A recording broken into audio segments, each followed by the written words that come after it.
38099. City of Truth by James Morrow. Copyright 1990 by James Morrow. All rights reserved. Read by Phil Regensdorf. This book was originally created for audio cassette playback. Any announcements concerning cassettes do not apply to this recording. This version contains markers allowing direct access to major portions of the book. Library of Congress annotation. Jack Sperry lives and works in Veritas, the city where no lies are tolerated, and people have been conditioned to speak the truth all the time. As an art deconstructionist, Sperry labors to rid civilization of the lies perpetrated by novelists, painters, poets, and film directors. Then one day he learns the importance of being able to believe in something that isn't real. Nebula Award winner, 1990. From the book jacket. Portrait of a Civilization. People drive Toyota Functionals and Plymouth Adequates to honest jobs and read bestsellers like You Can Have Somewhat Better Sex and How to Find a Certain Amount of Inner Peace. They shop in Molly's rather expensive toy store and eat at No Great Shakes. They speak with candor and live their truthful lives. This is Veritas, the city of truth.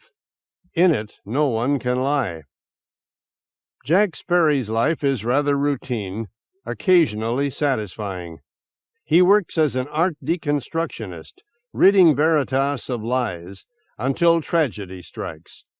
Jack's young son contracts a rare disease while at Camp Ditch the Kids. Jack now must hide from truth if his son is to have a chance to live, a chance to share the joys of life. All he knows must change utterly, to let him see the many-splendored marvels of a world where pigs can fly and rats chase cats. About the author. James Morrow is the author of 4 novels, including The Continent of Lies, This is the Way the World Ends, and Only Begotten Daughter, for which he was honored with the World Fantasy Award. He has also received a Nebula Award for his short story, Bible Stories for Adults, number 17, The Deluge, and has recently edited Nebula Awards 26. He lives with his family in State College, Pennsylvania, where he is at work on a new novel entitled Towing Jehovah. Other books by James Morrow. The Wine of Violence, Swatting at the Cosmos. I am grateful to Linda Barnes, Margaret Duda, Jean Morrow, John O'Connor, Kathy Smith, James Stevens Arce, and Michael Svoboda for their candid comments on the manuscript. To my mother, Emily Morrow, for her love and integrity. 1. I no longer live in the city of truth.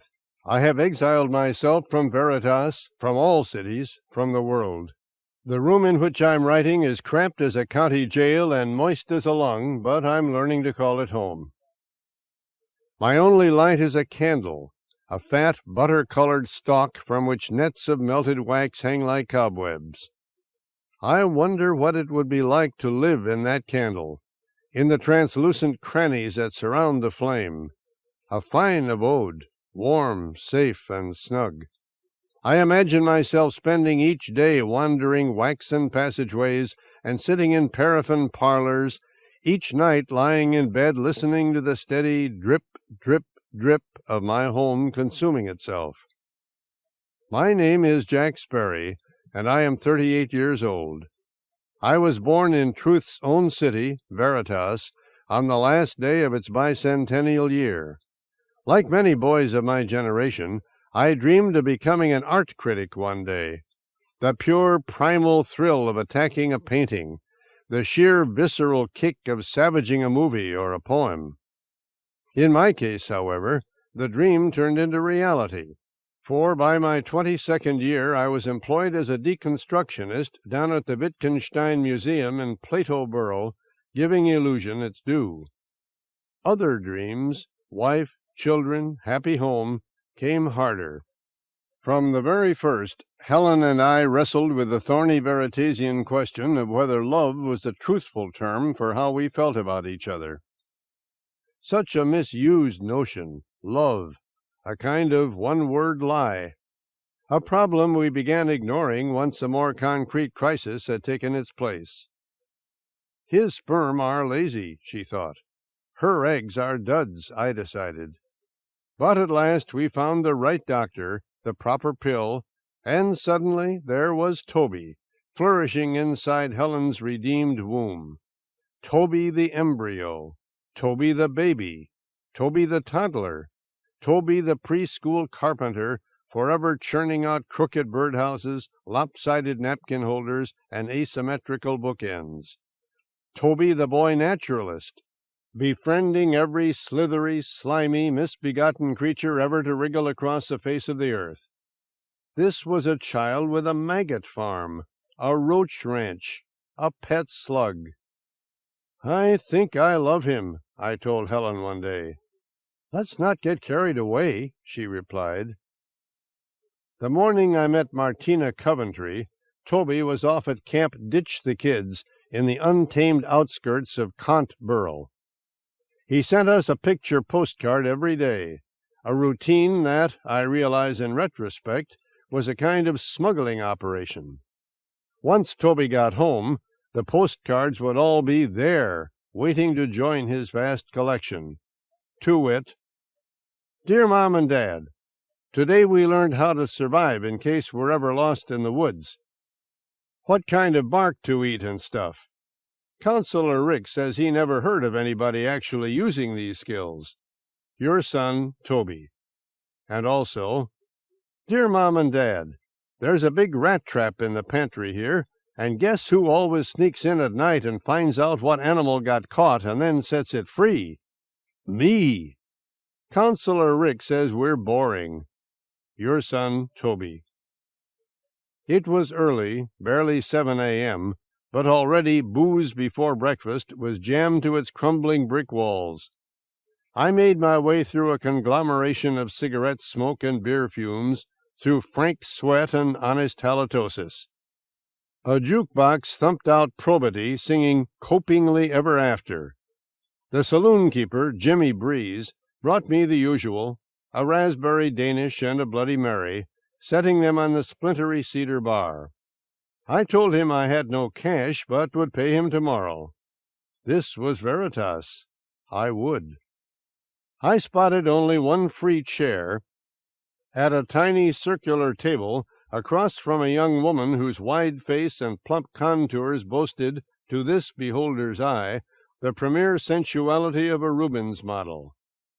Peter Paul Rubens was much on my mind just then, for I'd recently criticized not only The Garden of Love, but also The Raising of the Cross. "Come here often?" she asked as I approached, my plastic-wrapped Danish poised precariously atop my drink. Her abundant terracotta hair was compacted into a modest bun. Her ankle-length green dress was made of guileless cambric. I sat down. "Uh-huh," I mumbled, pushing aside the sugar bowl, the napkin dispenser, and the woman's orange peels to make room for my bloody and Danish. "I always stop in on my way to the Wittgenstein." "You a critic?" Even in the endemic gloom of booze before breakfast, her smooth, unpainted skin glowed. I nodded. "Jack Sperry." "Can't say I'm impressed. It doesn't take much intellectual prowess, does it?" She could be as honest as she liked, provided I could watch her voluptuous lips move. "What line are you in?" I asked. "I'm a writer." Her eyes expanded, limpid, generous eyes, the cobalt blue of Salome's so-so contraceptive cream. "It has its dangers, of course. There's always that risk of falling into, what's it called?" "Metaphor?" "Metaphor." There were no metaphors in Veritas. Metaphors were lies. Flesh could be like grass, but it never was grass. Use a metaphor in Veritas, and your conditioning instantly possessed you, hammering your skull, searing your heart, dropping you straight to hell in a bucket of pain, so to speak. "What do you write?" I asked. "Doggerel. Greeting card messages, advertising jingles, inspirational verses like you see in—" "Sell much?" A grimace distorted her luminous face. "I should say I'm an aspiring writer." "I'd like to read some of your doggerel," I asserted. "And I'd like to have sex with you," I added, wincing at my candor. It wasn't easy being a citizen. Her grimace intensified. "Sorry if I'm being offensive," I said. "Am I being offensive?" "You're being offensive." "Offensive only in the abstract, or offensive to you personally?" "Both." She slid a wedge of orange into her wondrous mouth. "Are you married?" "Yes." "A good marriage?" "Pretty good." To have and to hold, to love and to cherish, to the degree that these mischievous and sentimental abstractions possess any meaning. Helen and I had opted for a traditional ceremony. Our son is terrific. I think I love him. "If we had an affair," a furtive smile, "wouldn't you feel guilty?" "I've never cheated." An affair, I mused. Scary stuff. Guilt? Yes, of course. I sipped my Bloody Mary. I believe I could tolerate it. "Well, you can drop the whole fantasy, Mr. Sperry," the young woman said, a declaration that filled me with an odd mixture of relief and disappointment. "You can put the entire thought out of your—" "Call me Jack." I unpackaged my Danish. The wrapper dragged away clots of vanilla icing like a Band-Aid pulling off a scab. "And you're—" "Martina Coventry. And at the moment I feel only a mild, easily controlled desire to copulate with you." "At the moment," I repeated, marveling at how much ambiguity could be wedged into a prepositional phrase. In a fashionably gauche move, I licked the icing off the Danish wrapper. The mendacity of manners had recently hit the top slot on the Times bestseller list. "Will you show me your doggerel?" I asked. "It's bad doggerel." "Doggerel is by definition bad." "Mine's worse. Please." Martina's pliant features contracted into a bemused frown. "There's a great deal of sexual tension occurring between us now, wouldn't you say?" "Correct." She reached into her purse and pulled out a folded sheet of crisp white typing paper, pressing it into my palm with a sheepish wink. First came a Valentine's Day message. "I find you somewhat interesting. You're not too short or tall. And if you'd be my Valentine, I wouldn't mind at all." A birthday greeting followed. "Roses drop dead, violets do too. With each day life gets shorter. Happy birthday to you." "I have no illusions about earning a living from my doggerel," said Martina, understating the case radically. "What I'd really like is a career writing political speeches. My borough rep almost hired me to run his re-election campaign. Cold in person, but highly efficient. That was a slogan I worked out. In the end, his girlfriend got the job. Do you like my verses, Jack?" "They're awful." "I'm going to burn them." Martina kissed an orange slice, sucked out the juice. "No, don't. I'd like to have them." "You would? Why?" "Because I'm anticipating you'll write something else on the page." From my shirt pocket I produced a ballpoint pen. Paradox Pen Company. Random Leaks Common. Like, say, the information I'll need to find you again. "So we can have an affair?" The thought terrifies me. "You are fairly attractive," Martina observed, taking the pen. "Indeed.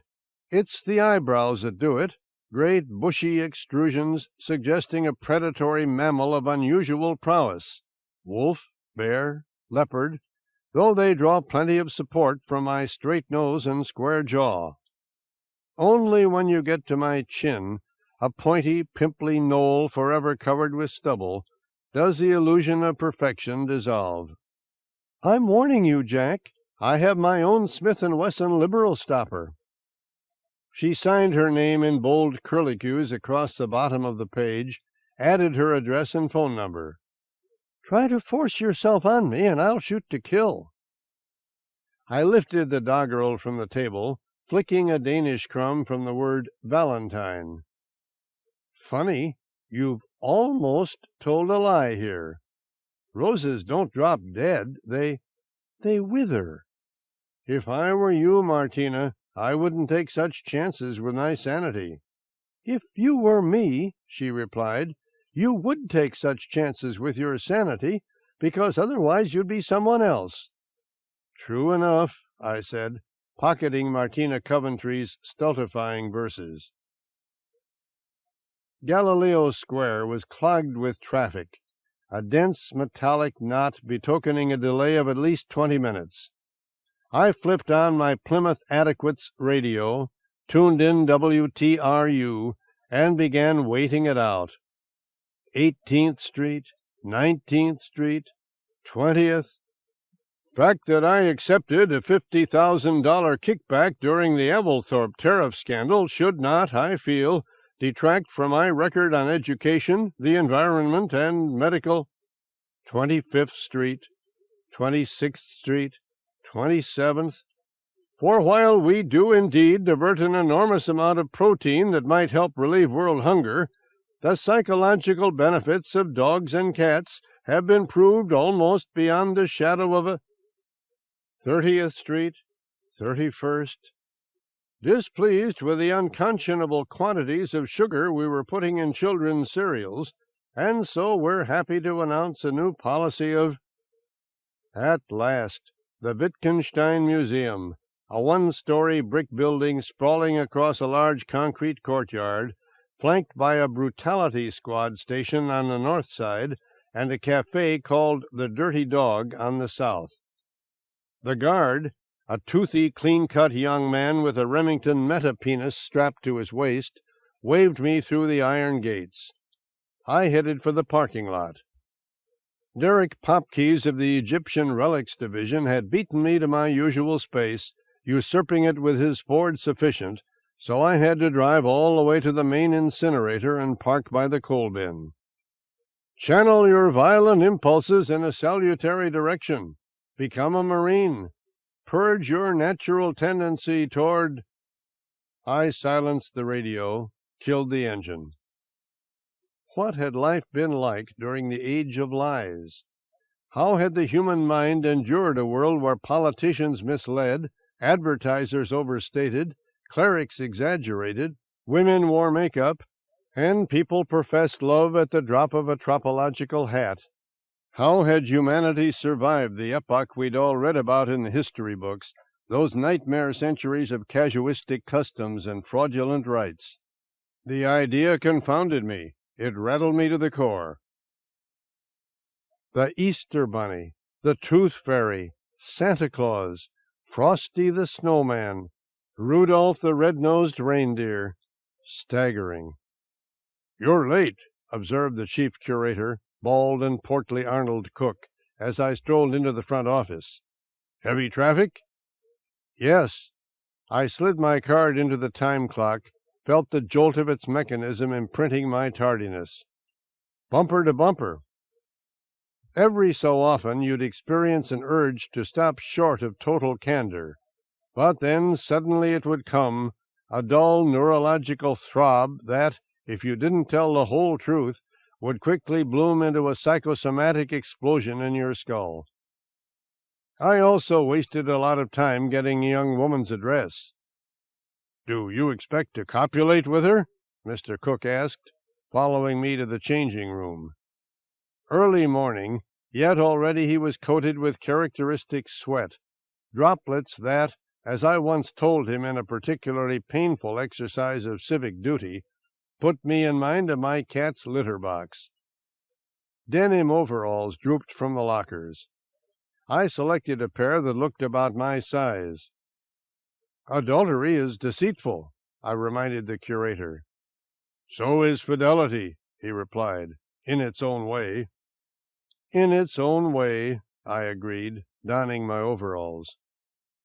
I followed a non-literal rat maze of dark, dusty corridors to my workshop. It was packed. As usual, the items I was supposed to analyze that day divided equally into the authentic objet d'artifice unearthed by the archaeologists and the ersatz output of the city's furtive malcontents, its dissemblers. For every statue from ancient Greece there was a clumsy forgery. For every Cézanne, a feeble imitation. For every 18th century novel, the effluvium of a vanity press. The dissemblers. Even now, after all I've been through, the word sends a cold wind through my bones. The dissemblers.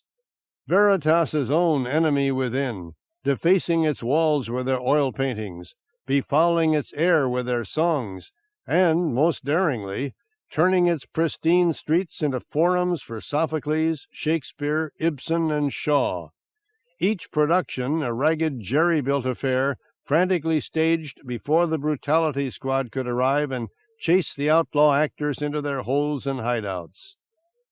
Only once had a dissembler been caught, and then the squad had bungled it, clubbing the woman to death before they could ask the crucial question. How do you tell lies without going mad? How? What I loved about this job was the way it got my head and my hands working together. True, the raw existential act of deconstruction was rather crude, but before that moment you had to use your mind. You had to decide that the piece in question, whether original or forgery, was indeed inimical to the public good. I turned toward a piece of classical mendacity labeled Nike of Samothrace. A lie? Yes, manifestly. Those wings. Merely to behold such a creature nauseated me. No wonder Plato had banned artists and playwrights from his hypothetical utopia. 3 removes from nature, he'd call them. 3 removes from factuality. Art is a lie, the electric posters in Circumspect Park reminded us. Truth might be beauty, but it simply didn't work the other way around. Like an agoraphobic preparing for an indoor picnic, I spread my canvas drop cloth on the concrete floor. I took down a number 7 sledgehammer. The Nike had arrived headless, and now, as I wielded my critical apparatus against her, she became wingless as well, now breastless, now hipless. Amorphous chunks of marble littered the drop-cloth.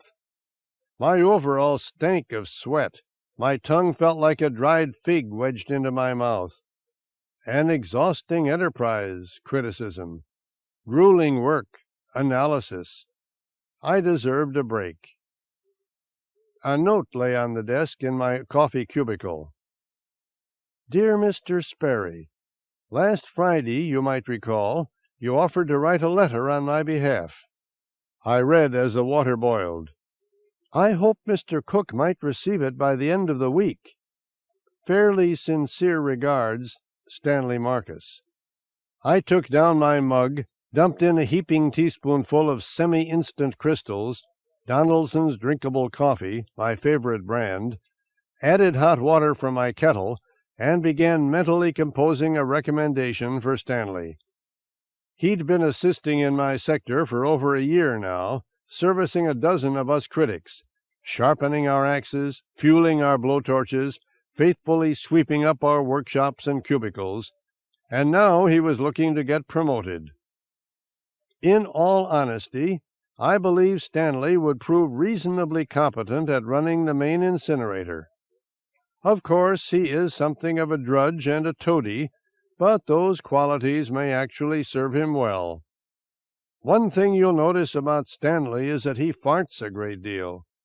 But here again, we're not talking about a characteristic that would hinder. I glanced at my beat-off magazine calendar and a good thing, or I might have forgotten about meeting my wife for lunch. "Helen," said the 9 July square, 1 p.m., no great shakes. No Great Shakes on 29th Street had marvelous submarine sandwiches and terrific Waldorf salads. Its shakes were not so great. Miss July, Wendy Warren, according to the accompanying profile, leered at me from the glossy paper. Being an intellectual, ran her capsule biography, Wendy proved most articulate on the subject of posing for us. "It's at once tawdry and exhilarating, humiliating and energizing," she said. "If not for the quick 5,000, I never would have considered it." When we learned how smart she was, that interborough chess championship and everything, we almost disqualified her. However, we knew that many of you would enjoy masturbating to... Good old Wendy. My hypothetical id was ticking, and suddenly I realized there'd be a minor but irrefutable thrill in simply looking at Martina Coventry's handwriting, as if its twists and turns were the lines of a Rubensian flesh. I took a long sip of Donaldson's drinkable, and, pulling Martina's doggerel from my pocket, flattened the crumpled sheet on the desk. The verses were as terrible as ever, but the signature indeed held a certain eroticism. I even got a mild charge from the contours of the subsequent information. 7 Lackluster Lane, Descartesboro, she'd written. Phone 610-400. Something caught my eye. A web of thin, shallow grooves in the paper, occupying in the space between the Valentine message and the birthday greeting, and I realized that the object in my possession had backstopped one of Martina's earlier creative convulsions. Curious, I seized the nearest pencil and began rubbing graphite across the page, causing the older verses to materialize like a photographic image appearing in a tray of developer. Within seconds, the entire composition lay before me, and my nervous system vibrated with intermingled disbelief, horror, and fascination. Lies, gruesome and poetic lies, in Martina Coventry's own hand. I hide my wings inside my soul, their feathers soft and dry, and when the world's not looking, I take them out and fly. Sweat erupted in my palms and along my brow. Wings! Martina didn't have wings. No one did. Who did she think she was? The Nike of Samothrace? One might as well assert the reality of Santa Claus or Lewis Carroll's Alice. As for the soul, that soggy construct... Perhaps my eyes were deceiving me. I resolved to read the poem aloud. Hearing is believing. To sense these astonishing words resounding in my head would be to know they in fact existed. "I hide my wings," I said in a hoarse whisper. But I couldn't go on. A primordial terror surged up, bringing a migraine so severe I almost fainted. My critical instincts took hold. I seized Martina's poem, dashed out of the museum, and ran across the courtyard to the main incinerator. Skull throbbing, I thrust the page toward the same seething pit where the day before I had deconstructed a dozen books on reincarnation and the last 200 issues of the Journal of Psychic Healing. I stopped. Was I, in fact, ready to cast Martina Coventry out of my life? Was I truly willing to consign her identity to the flames? No, I wasn't. I fixed on her address, massaging it into my memory. How did she tell lies without going mad? How? Phone 610-400. No problem. For his 6th birthday, we'd given Toby a 10-speed bike. But 4 months went by before I put it together, and he hardly ever rode it, so the whole experience was rather null, a 0, 2 in fact. 6, 1, 0, 4, 0, 0. My fingers parted, and the poems floated toward their fate, joining the Homer epics, the Racine plays, the Dickens novels, and the mushy-gushy pseudo-scientific rantings of the Journal of Psychic Healing. "It's absolutely incredible," I told Helen as we sat in No Great Shakes, burrowing into the day's special, murdered cow sandwich, wilted hearts of lettuce, high cholesterol fries, a quite reasonable $5.99. 4 hours ago I was having breakfast with a dissembler. I could have reached out and touched her. "But you didn't," said Helen, in a tone more apprehensive than assured. She slid her sunglasses upward into her frothy, graying hair, the better to scrutinize my face. "I didn't." "She's definitely one of them?" "I'm positive, more or less." My wife looked straight at me, a shred of lettuce drooping over her lips like a green tongue. "Let's not get carried away," she said. Let's not get carried away. That was Helen's motto. It belonged on her tombstone. She was a woman who'd devoted her life to not getting carried away. In her career, in our bed, anywhere. It was her job, I believe, that made her so sedate. As a stringer for the celebrated supermarket tabloid Sweet Reason, Helen moved among the skeptics and logicians of the world, collecting scoops. Controlled study negates new arthritis cure. Slain Bigfoot revealed as schizophrenic in suit. Top psychics' predictions fall flat. 10 years of writing such stories, and you acquire a bit of a chill. I said, "You have a better interpretation, ostensible darling?" "Maybe she found the paper on the street, supposed sweetheart," Helen replied. A beautiful woman, I'd always thought, large pleading eyes, soft round cheeks you wanted to rub against your hands like balm. "Maybe somebody else composed the poem." "It was in Martina's handwriting." Helen bit into her murdered cow. "Let me guess. She gave you her name and address, right?" "Yes, she wrote them on the page." "Did she say she wanted to have sex with you?" "Not in so many words." "Did you say you wanted to have sex with her?" "Yes." "You think you will?" "I don't know," I said. "I hope so. I hope not. You know how it is." I licked the grease from a French fry. "I'd hate to hurt you," I added. Helen's eyes became as dark and narrow as slots in a gun turret. "I probably feel as conflicted as you.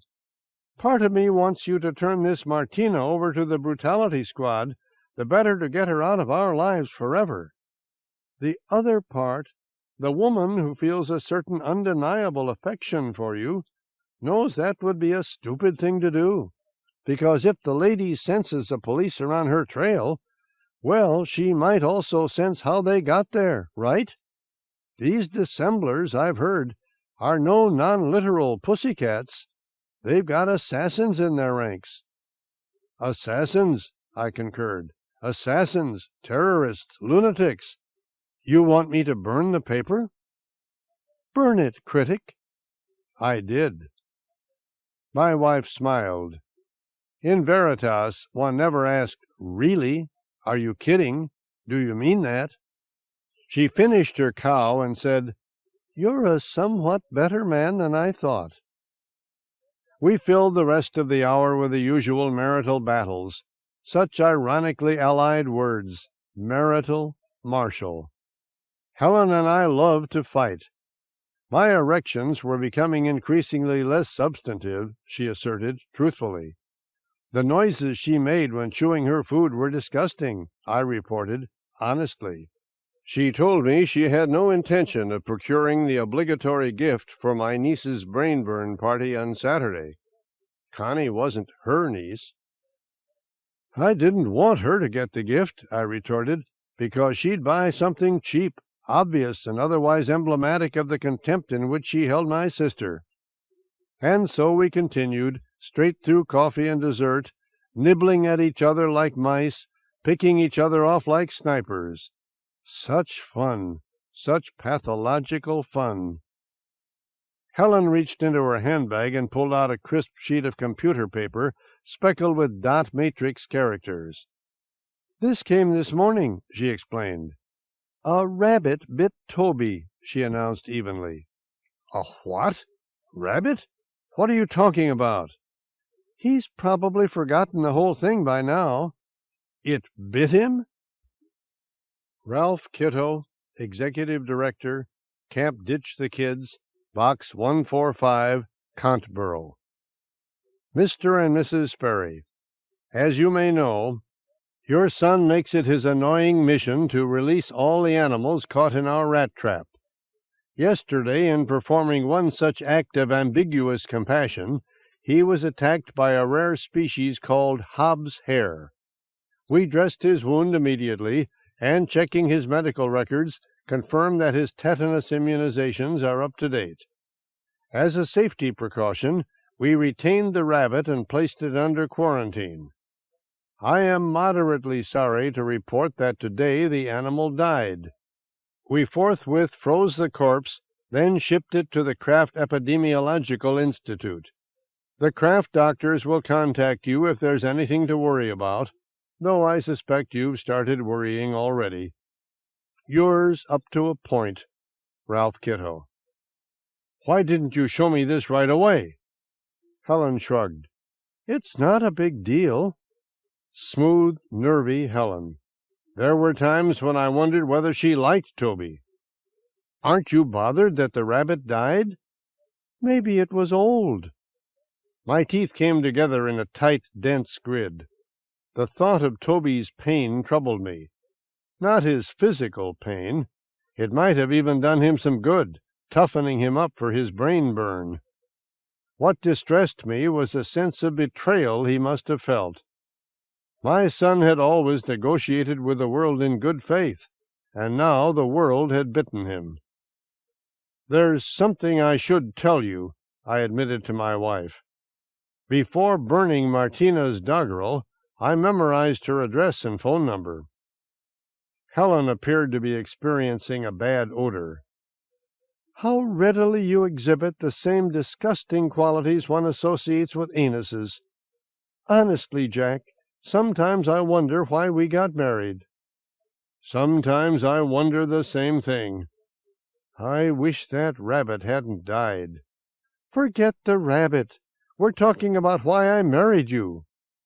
You married me, I said, telling the truth, because you thought I was your last chance. 2. Saturday. Pigs have wings, dogs can talk, money grows on trees. Like some mindless and insistent song, the litany wove through me, rolling amid the folds of my cerebrum as it always did when one of my nieces was scheduled to get burned. Stones are alive, rats chase cats. 10 lies, all told, a decalogue of deceit, resting at our city's core like a dragon sleeping beside a subterranean treasure. Salt is sweet, the Pope is Jewish, and suddenly the child has done it. Suddenly she's thrown off the corrupt mantle of youth and put on the innocence of adulthood. Suddenly she's a woman. I woke aggressively that morning, tearing the blankets away as if nothing else stood between myself and total alertness. Across the room my wife slept peacefully, indifferent to the world's sad truths, its dead rabbits.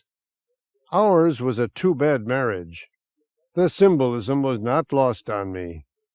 Often we made love on the floor, in the narrow neutral territory between our mattresses, our conjugal Geneva.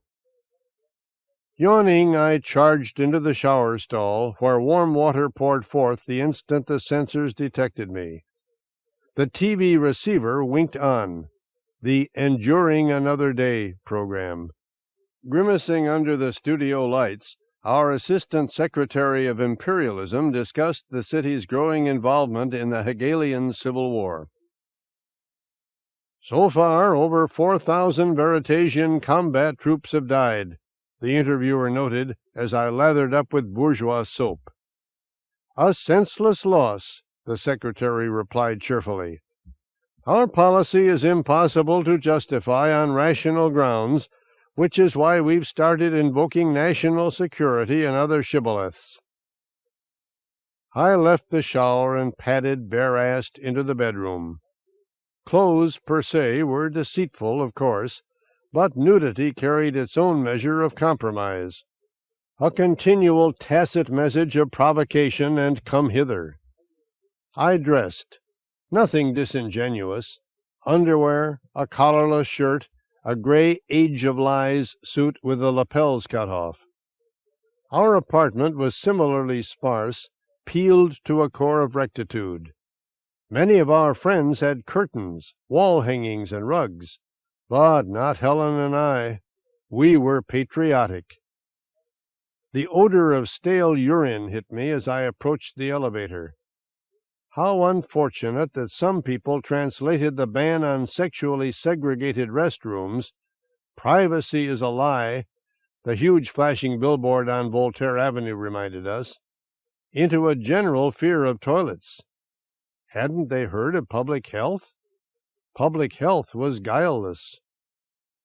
I descended, crossed the lobby, encapsulated myself in the revolving door, and exited into Veritas's thick and gritty air. Sprinkled with soot, my adequate lay on the far side of 82nd Street. In the old days, I'd heard, you never knew for sure that your car would be unmolested, or even there, when you left it overnight. Dishonesty was so rampant, you started your engine with a key. I zoomed past the imperially functional cinder blocks that constituted City Hall, reaching the Market District shortly before noon. Bless my luck, a parking spot lay directly in front of Molly's rather expensive toy store. Such joy in emptiness, I mused, such satisfaction in a void. "My, aren't you a pretty fellow?" a hawk-faced female clerk sang out as I strode through Molly's door. Pricey marionettes dangled from the ceiling like victims of a mass lynching. "Except, of course, for that chin." "Your body's arousing enough," I replied, casting a candid eye up and down the clerk. A Bertrand Russell University T-shirt molded itself around her breasts. Grimy white slacks encased her thighs.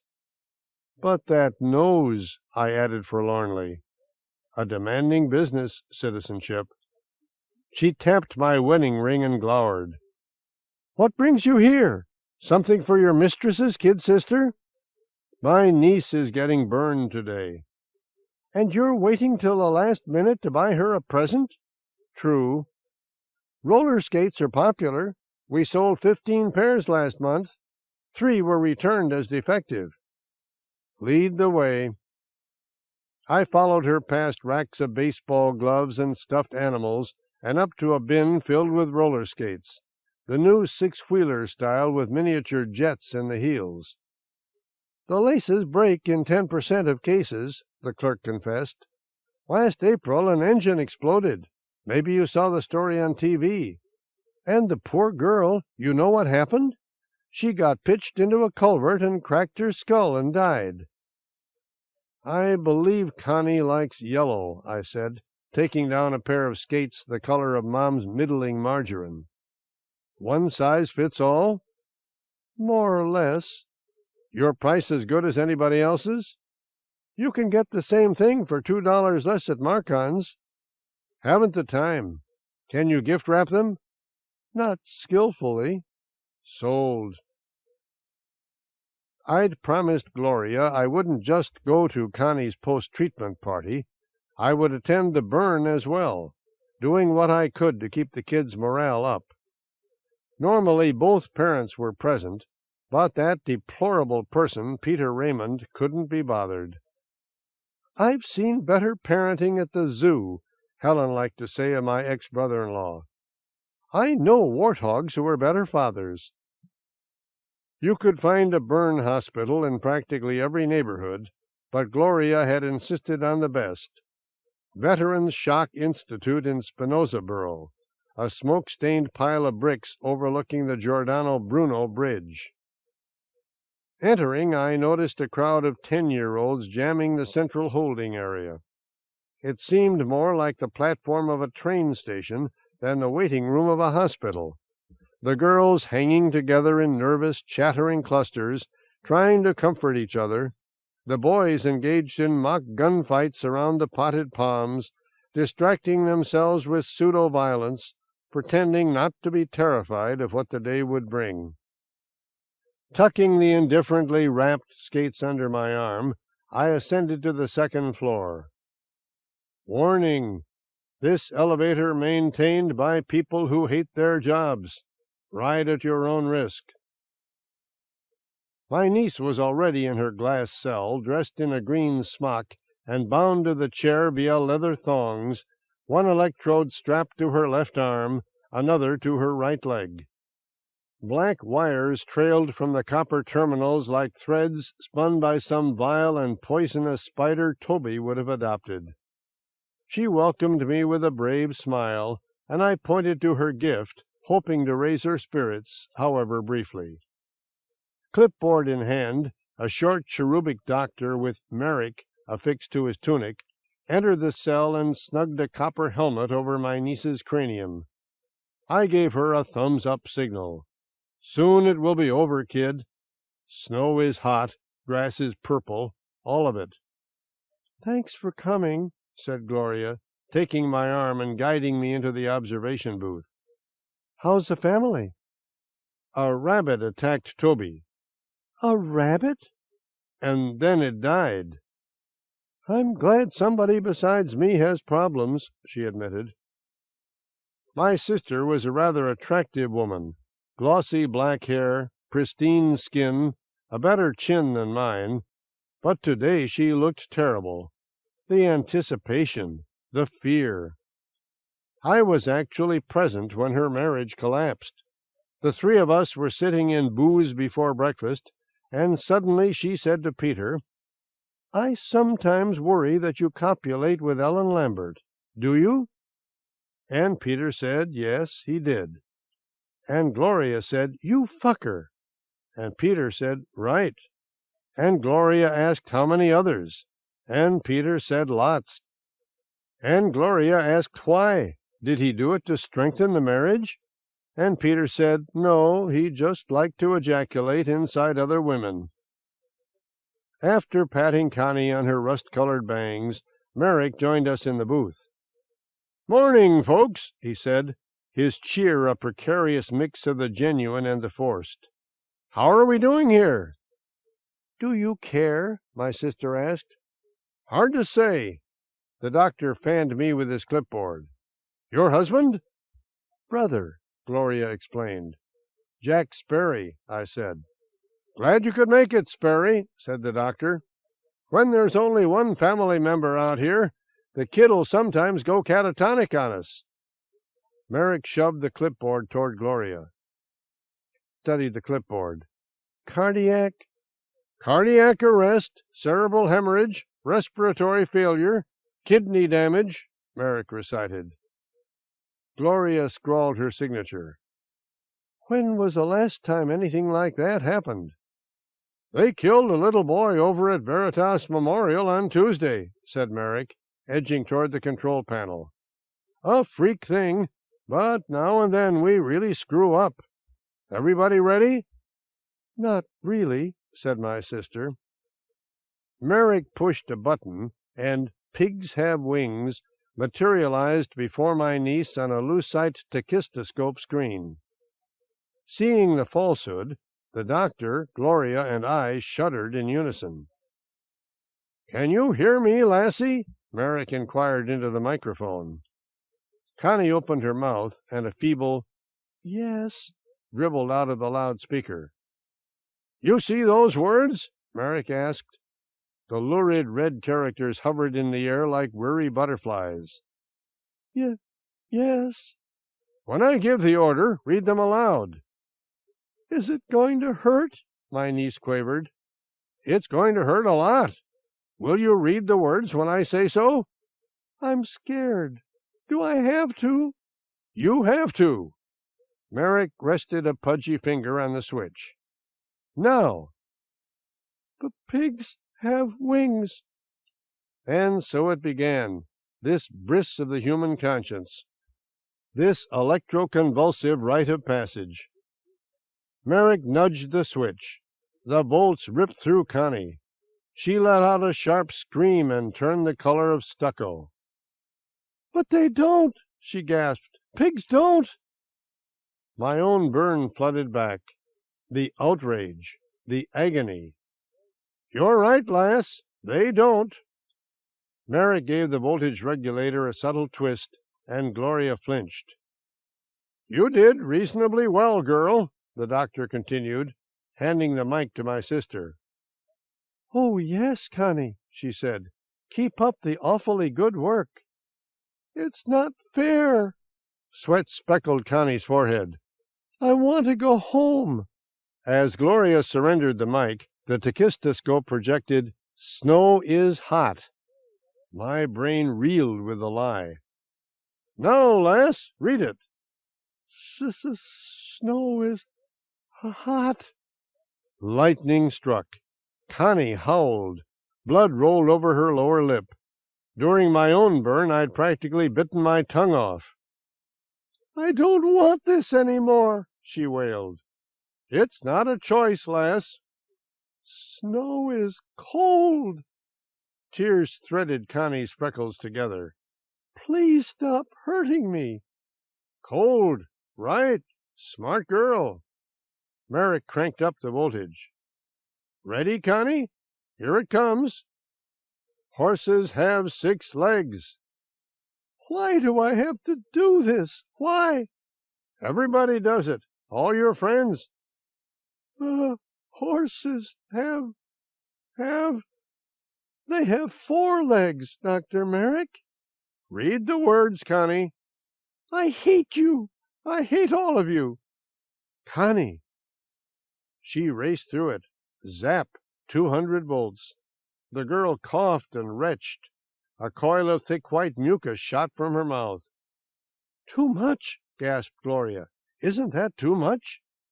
You want the treatment to take, don't you? Said Merrick. Mommy, where's my mommy? Gloria tore the mic away. Right here, dear. Mommy, make them stop. I can't, dear. You must try to be brave. The 4th lie arrived. Merrick upped the voltage. Read it, lass. No. Read it. Uncle Jack. I want Uncle Jack. My throat constricted. My stomach went sour. You're doing quite well, Connie, I said, grabbing the mic. I think you'll like your present. Take me home. I got you a pretty nice one. Connie balled her face into a mass of wrinkles. Stones, she screamed, spitting blood. Are, she persisted. Alive. She jerked like a gaffed flounder, spasm after spasm. A broad urine stain bloomed on her smock, and despite the mandatory enema, a brown fluid dripped from the hem. Excellent. Merrick increased the punishment to 300 volts. The end is in sight, child. No, please, enough. Foam leaped from Connie's mouth. You're almost halfway there. Please. The dachistoscope kept firing. Connie kept lying, falsehood after falsehood, shock after shock, like a salvo of armed missiles cruising along her nerves, detonating inside her mind. My niece asserted that rats chase cats. She lied about money, saying it grew on trees. The Pope is Jewish, Connie insisted. Grass is purple. Salt is sweet. As a final lie appeared, she fainted. Even before Gloria could scream, Merrick was inside the glass cell, checking the child's heartbeat. A begrudging admiration seeped through me. The doctor had a job to do, and he did it. A single dose of ammonium carbonate brought Connie around. Easing her face toward the screen, Merrick turned to me. "Ready?" "Huh? You want me?" "Hit it when I tell you." Reluctantly, I rested my finger on the switch. "I'd rather not." True, I wasn't inordinately fond of Connie, but I had no wish to give her pain. "Read, Connie," muttered Merrick. "I can't." Blood and spittle mingled on Connie's chin. "You all hate me. Mommy hates me." "I like you almost as much as I like myself," said Gloria, leaning over my shoulder. "You're going to have a satisfactory party." "One more, Connie," I told her. "Just one more, and you'll be a citizen." The switch felt sharp and hot against my finger. "A highly satisfactory party." A single droplet rolled down Connie's cheek, staining it like a trail left by one of Toby's beloved slugs. This was, I realized, the last time she would ever cry. Brain burns did that to you. They drained you of all those destructive and chaotic juices, sentiments, illusions, myths, tears. "Dogs can talk," she said, right before I pierced her heart with alternating current. And it truly was a highly satisfactory party, filling the entire visitors' lounge and overflowing into the hall. All 4 of Connie's older sisters came, along with her reading teacher and 8 of her girlfriends, half of whom had been cured that month, 1 on the previous day. They danced the upright while a compact disc of the newest probity hit wafted through the ward. "When skies are gray and it starts to rain, I like to stand by the window pane and watch each raindrop bounce and fall, then smile, 'cause I'm not getting wet at all." The hospital supplied the refreshments, a case of Olga's OK Orangeade, a tub of ice cream from No Great Shakes, and a slab of chocolate cake the size of a welcome mat. All the girls, I noticed, ate in moderation, letting their ice cream turn to soup. Artificially induced slenderness was, of course, disingenuous, but that was no reason to be a glutton. The gift-giving ceremony contained one disturbing moment. After opening the expected succession of galoshes, reference books, umbrellas, and cambric blouses, Connie unwrapped a fully working model of an amusement park.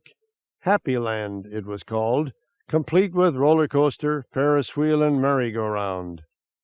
She blanched, seized by the panic that someone who's just been brain-burned invariably feels in the presence of anything electric. Slamming her palm against her lips, she rushed into the bathroom. The friend who'd bought her the Happyland, a slender, frizzy-haired girl named Beth, reddened with remorse. "I should have realized," she moaned. Was the Happyland a lie? I wondered. It purported to be an amusement park, but it wasn't. "I'm so stupid," whined Beth. No, I decided. It merely purported to be a replica of an amusement park, which it was. Connie hobbled out of the bathroom. Silence descended like a sudden snowfall. Not the hot snow of a brain burn, but the cold, dampening snow of the objective world. Feet were shuffled, throats cleared. The party obviously had lost its momentum. Someone said, "We all had a reasonably good time, Connie." And that was that. As her friends and sisters filed out, Connie hugged them with authentic affection, all except Alice Lawrence, whom she evidently didn't like, and offered each a highly personalized thank you, never forgetting who'd given what. Such a grown-up young lady, I thought. But her greatest display of maturity occurred when I said my own goodbye. Take care, Connie. Thanks for coming, Unc, and thanks for the roller skates. Thing is, I already have a pair better than these. I'll probably swap them for a sweater. A citizen now. I was proud of her. Back at the apartment, the phone answering machine was blinking. 3 flashes, pause, 3 flashes, pause, 3 flashes, pause. I grabbed a bottle of Paul's Passable Ale from the fridge and snapped off the top. 3 flashes, pause. I took a sizable swallow. Another. The late afternoon light poured through the kitchen window and bathed our major appliances in the iridescent orange you see when facing the sun with eyes closed. I finished my beer. 3 flashes, pause, 3 flashes, pause. A staccato, insistent signal, a cry of distress, I realize in retrospect, like a call beamed semaphorically from a sinking ship. I pushed play. Toby had written and produced our outgoing message, and he also starred in it. My folks and I just want to say we'd like to talk with you today, so speak up when you hear the beep, and we might call back before we sleep. Beep, and a harsh male voice zagged into the kitchen. Amusing message, sort of, about what I'd expect from a 7-year-old. This is Dr. Bamford at the Kraft Institute, and I presume I'm addressing the parents of Toby Sperry. Well, the results are in. The Hobbs hare that bit your son was carrying high levels of Xavier's plague, an uncommon and pathogenic virus. We shipped the specimen to Dr. Prendergast at the Center for the Palliative Treatment of Hopeless Diseases in Lockborough. If you have any questions, I'll be only mildly irritated if you call me. From now on, though, the matter is essentially in the Center's synecdochic hands. Beep. John Prendergast speaking, Center for the Palliative Treatment of Hopeless Diseases. You've probably heard Bamford's preliminary report by now, and we've just now corroborated it down here at Hopeless. Please call my office at your earliest convenience, and we'll arrange for you to come by and talk. But I'm afraid no amount of talk can change the fact that Xavier's is 100% fatal. We'll show you the statistics. Beep. Hi, it's Helen. I'm at the office working on that neuropathology of spiritual possession piece. Looks like it'll be a long day and a longer night. There's some chicken in the freezer. My reaction was immediate and instinctual. I ran into the study, grabbed Helen's unabridged dictionary, and looked up fatal, bent on discovering some obscure usage peculiar to Prendergast's profession. When the doctor said fatal, I decided, he didn't mean fatal. He meant something far more ambiguous and benign. Fast, fasten, fat, fatal, adjective, causing death, mortal, deadly. Fatalism, fatality, fatally. No, the dictionary was lying. Just because Prendergast's forecast was pessimistic, that didn't make it true. Fata Morgana, noun, a mirage consisting of multiple images. And indeed, a vision now presented itself to my vibrating brain. One of the few copies of the Journal of Psychic Healing that I'd elected to spare, a special issue on psychoneuroimmunology, its cover displaying a pair of radiant hands massaging a human heart. Fatuous, adjective, silly, unreal, illusory. Psychoneuroimmunology wasn't fatuous, I'd decided, not entirely. Even the peripatetic prose of the Journal of Psychic Healing hadn't concealed the scientific validity of cures spawned by the mind-body connection. So there was hope. Oh, yes, hope. I would scour the city's databanks, I vowed. I would learn about anyone who'd ever beaten a fatal illness by tapping into the obscure powers of his own nervous system. I would tutor myself in sudden remissions, unexpected recoveries, and the taxonomy of miracles. Fault, Faust, favor. Fawn, noun, a young deer. Because, you see, it was like this. On his 5th birthday, we'd taken Toby to the imprisoned animals garden in Spinozaboro. Fawns roamed the petting zoo at will, prancing about on their cloven hoofs, noses thrust forward in search of handouts. Preschoolers swarmed everywhere, feeding the creatures peanut brittle, giggling as the eager tongues stroked their palms. Whenever another person's child laughed upon being so suckled, I was not especially moved. Whenever my own did the same, I felt something else entirely, something difficult to describe. I believe I saw the alleged God. 3. Appropriately, the Center for the Palliative Treatment of Hopeless Diseases occupied a terminal location, a rocky promontory extending from the southern end of Lockborough into the choppy gunmetal waters of Beckett Bay. We arrived at noon on Sunday, Helen driving, me navigating, the map of Veritas spread across my knees, its surface so mottled by rips and holes it seemed to depict the aftermath of a bombing raid. A fan-folded mile of computer paper lay on the back seat, the fruit of my researches into psychoneuroimmunology and the mind-body link.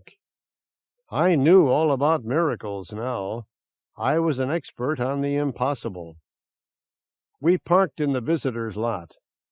Tucking the printout under my arm, I followed Helen across the macadam.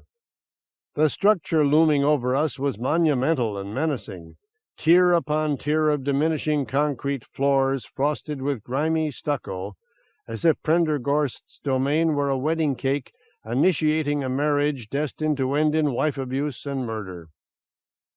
In the lobby, a stark sign greeted us. Attention! We realize the decor here does nothing to ameliorate your sorrow and despair. Write your borough representative. We'd like to put in decent lighting and paint the walls. A bristle-jawed nurse told us that Dr. Prendergast, "You'll know him by his eyes, they look like pickled onions," was expecting us on the 11th floor. We entered the elevator, a steamy box crowded with morose men and women, like a cattle boat bearing war refugees from one zone of chaos and catastrophe to another. I reached out to take Helen's hand. The gesture failed. Oiled by sweat, my fingers slipped from her grasp. No one was waiting in the 11th floor waiting room, a gloomy niche crammed with overstuffed armchairs and steel engravings of famous cancer victims, a gallery stretching as far back in history as Jonathan Swift. Helen gave our names to the receptionist, a spindly young man with flourishing gardens of acne on his cheeks, who promptly got on the intercom and announced our arrival to Prendergast, adding, "They look pale and scared." We sat down. Best-selling self-help books littered the coffee table. You Can Have Somewhat Better Sex. How to Find a Certain Amount of Inner Peace. The Heisenberg Uncertainty Diet. "It's a mean system, isn't it?" The receptionist piped up from behind his desk. "He's in there, you're out here. He seems to matter, you don't. He keeps you waiting, you wait. The whole thing's set up to intimidate you." I grunted my agreement. Helen said nothing. A door opened. A short, round, onion-eyed man in a white lab coat came out, accompanied by a 50-ish couple. A blobby woman in a shabby beige dress and her equally fat, equally disheveled husband. Rumpled golf cap, oversized polyester polo shirt, baggy corduroy pants. They looked like a pair of bookends they'd failed to unload at their own garage sale. There's nothing more I can say, Prendergast informed them in a low, tepid voice. A Hickman catheter is our best move at this point. She's our only child, said the wife. Leukemia's a tough one, said Prendergast. Shouldn't you do more tests? Asked the husband. Medically, no. But if it would make you feel better. The couple exchanged terse, pained glances. It wouldn't, said the wife, shambling off. True, said the husband, following. A minute later we were in Prendergast's office. Helen and I seated on metal folding chairs, the doctor positioned regally behind a mammoth desk of inlaid cherry. Would you like to put some sugar in your brain? He asked, proffering a box of candy. No, said Helen tonelessly. I guess the first step is to confirm the diagnosis, right? I said, snatching up a dark chocolate nugget. I bit through the outer shell. Brandy trickled into my throat. When your son gets back from camp, I'll draw a perfunctory blood sample, said Prendergast, sliding an open file folder across his desk. Beneath Toby's name, a gruesome photograph of the deceased Hobbs Hare lay stapled to the inside front cover, its body reduced by the autopsy to a gutted pelt. The specimen they sent us was loaded with the virus, said the doctor. The chances of Toby not being infected are perhaps 1 in a million. He whisked the file away, slipping it into his top desk drawer. A rabbit killing your child. It's all faintly absurd, don't you think? A snake would make more sense, or a black widow spider, even one of those poisonous toads. Can't remember what they're called, but a rabbit. So what sort of therapy are we looking at? I asked. I hope it's not too debilitating.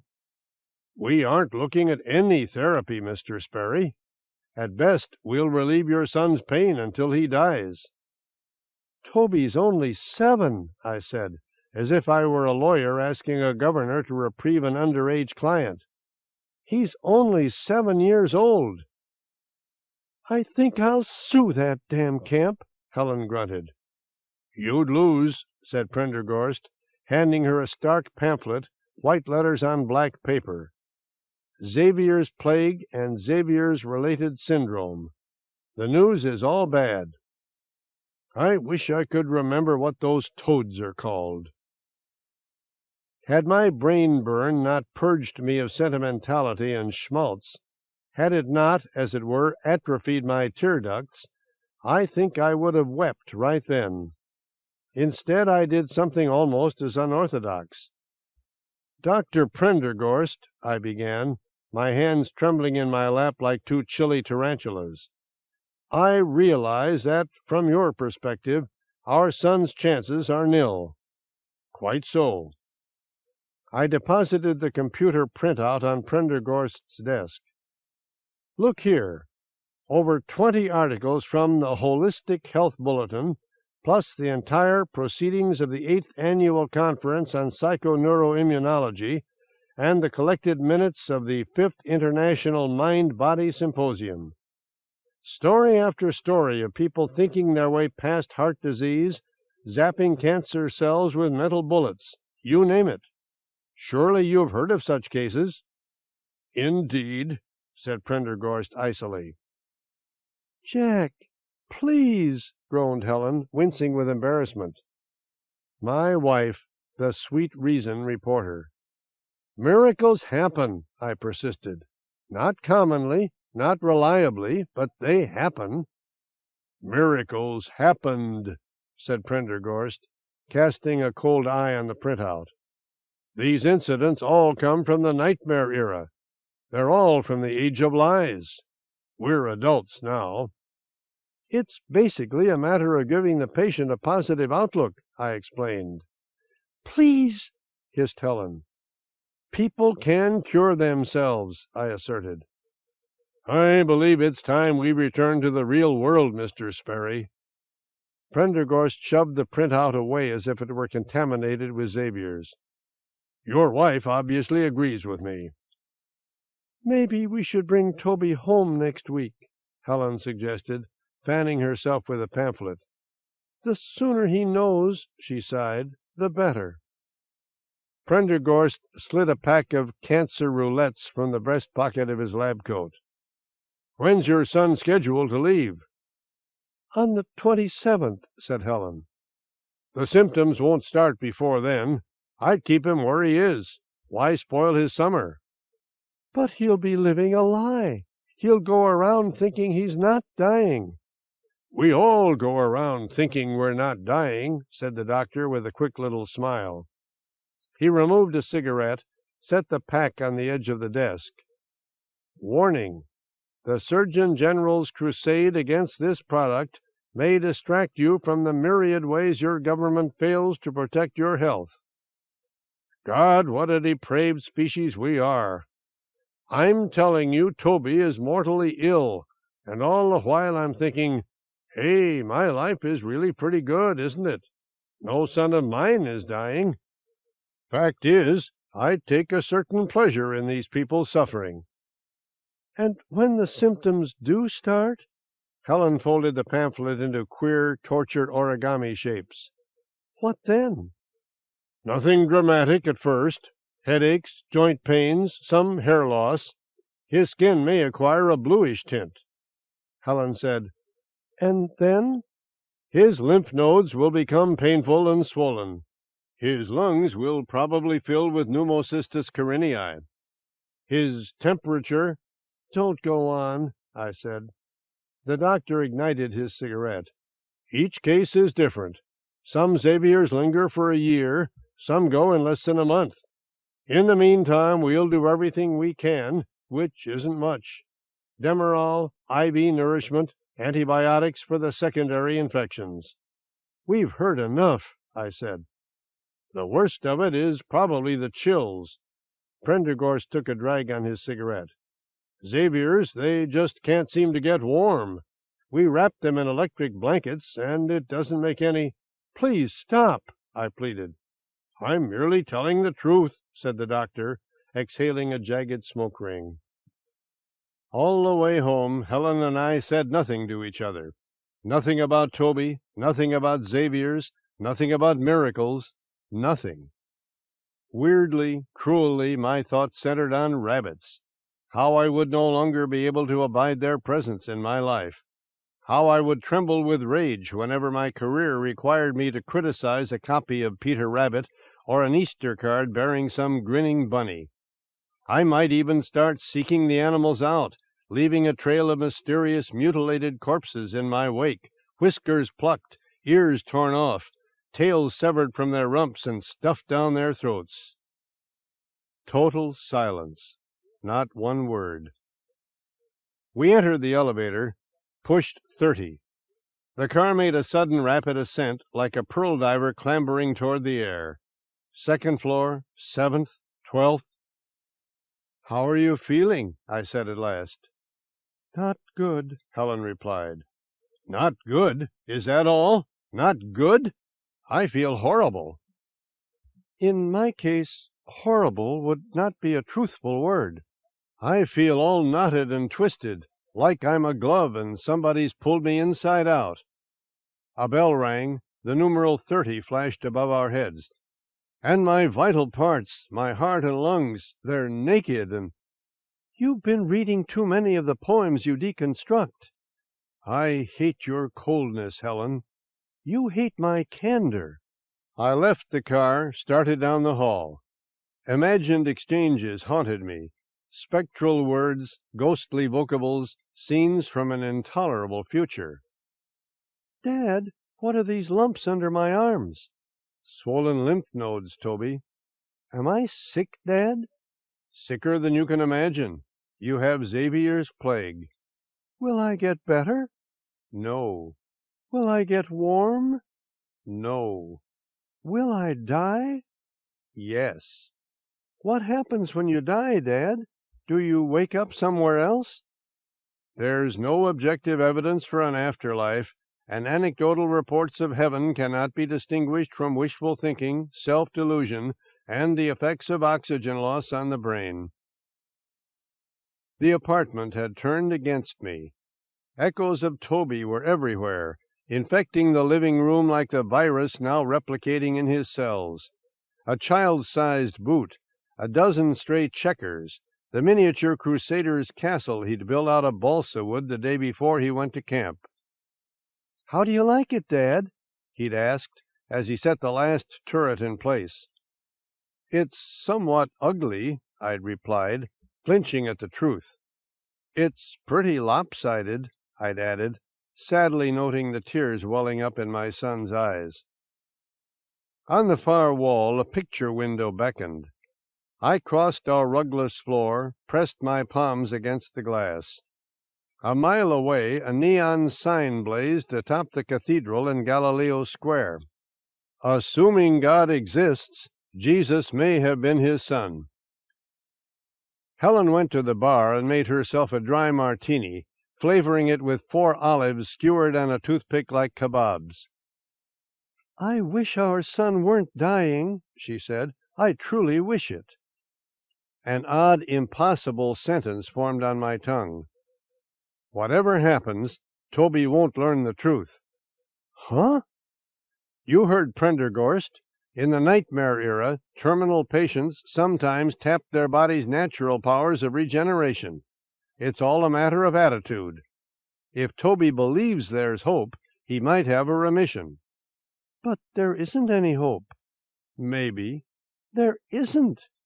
"I'll go to him and I'll say, 'Buddy, soon the doctors any day now, they'll cure you.' But instead my conditioning kicked in, a hammer blow in my skull, a hot spasm in my chest." "I know the word, Jack. Stop kidding yourself. It's uncivilized to carry on like this." Helen sipped her martini. "Want one?" "No." I fixed on the metropolis, its bright towers and spangled skyscrapers rising into a misty, starless night. Within my disordered brain, a plan was taking shape, as palpable as any sculpture I'd ever deconstructed at the Wittgenstein. "They're out there," I said. "Who?" "They can lie, and maybe they can teach me to lie." "You're talking irrationally, Jack. I wish you wouldn't talk irrationally." It was all clear now. "Helen, I'm going to become one of them. I'm going to become a dissembler." I pulled my hand away, leaving my palm imprinted on the glass like a fortune-teller's logo. "And then I'm going to convince Toby he has a chance." "I don't think that's a very good idea." "Somehow they've gotten around the burn, and if they can, I can." Helen lifted the toothpick from her martini glass and sucked the olives into her mouth. "Toby's hair will start shedding in 2 weeks. He's certain to ask what that means." 2 weeks. Was that all I had? "I'll say it means nothing." "A common illness," I tell him. "A disease easily licked." "Jack, don't." A mere 2 weeks. A feeble 14 days. I ran to the kitchen, snatched up the phone. "I need to see you," I'd tell her. "This isn't about sex, Martina." 610-400. It rang 3 times, then came a distant click, ominous and hollow. "The number you have reached," ran the recorded operator in a harsh, gravelly voice, "is out of service." My bowels became as hard and cold as a glacier. "Probably an unpaid bill," the taped message continued. "We're pretty quick to disconnect in such cases." "Out of service," I told Helen. "Good," she said. 7 Lackluster Lane, Descartesboro. Helen polished off her martini. "Now let's forget this ridiculous notion," she said. "Let's face the future with honesty, clear-headedness, and—" But I was already out the door. Girding the gray and oily pathogen river, Lackluster Lane was alive with smells: scum, guano, sulfur, methane, decaying eels, a cacophony of stench blaring through the shell of my adequate. And, of course, at the center of my opposition to abortion, said the somber priest on my car radio, is my belief that sex is a fundamentally disgusting practice to begin with. This was the city's frankest district, a mass of defunct fish markets and abandoned warehouses piled together like dead cells waiting to be sloughed off. You might even say that, like many of my ilk, I have an instinctive horror of the human body. And suddenly there it was, number 7, a corrugated tin shanty sitting on a cluster of pylons rising from the pathogen like mortally ill trees. Gulls swung through the summer air, dropping their guileless excrement on the dock.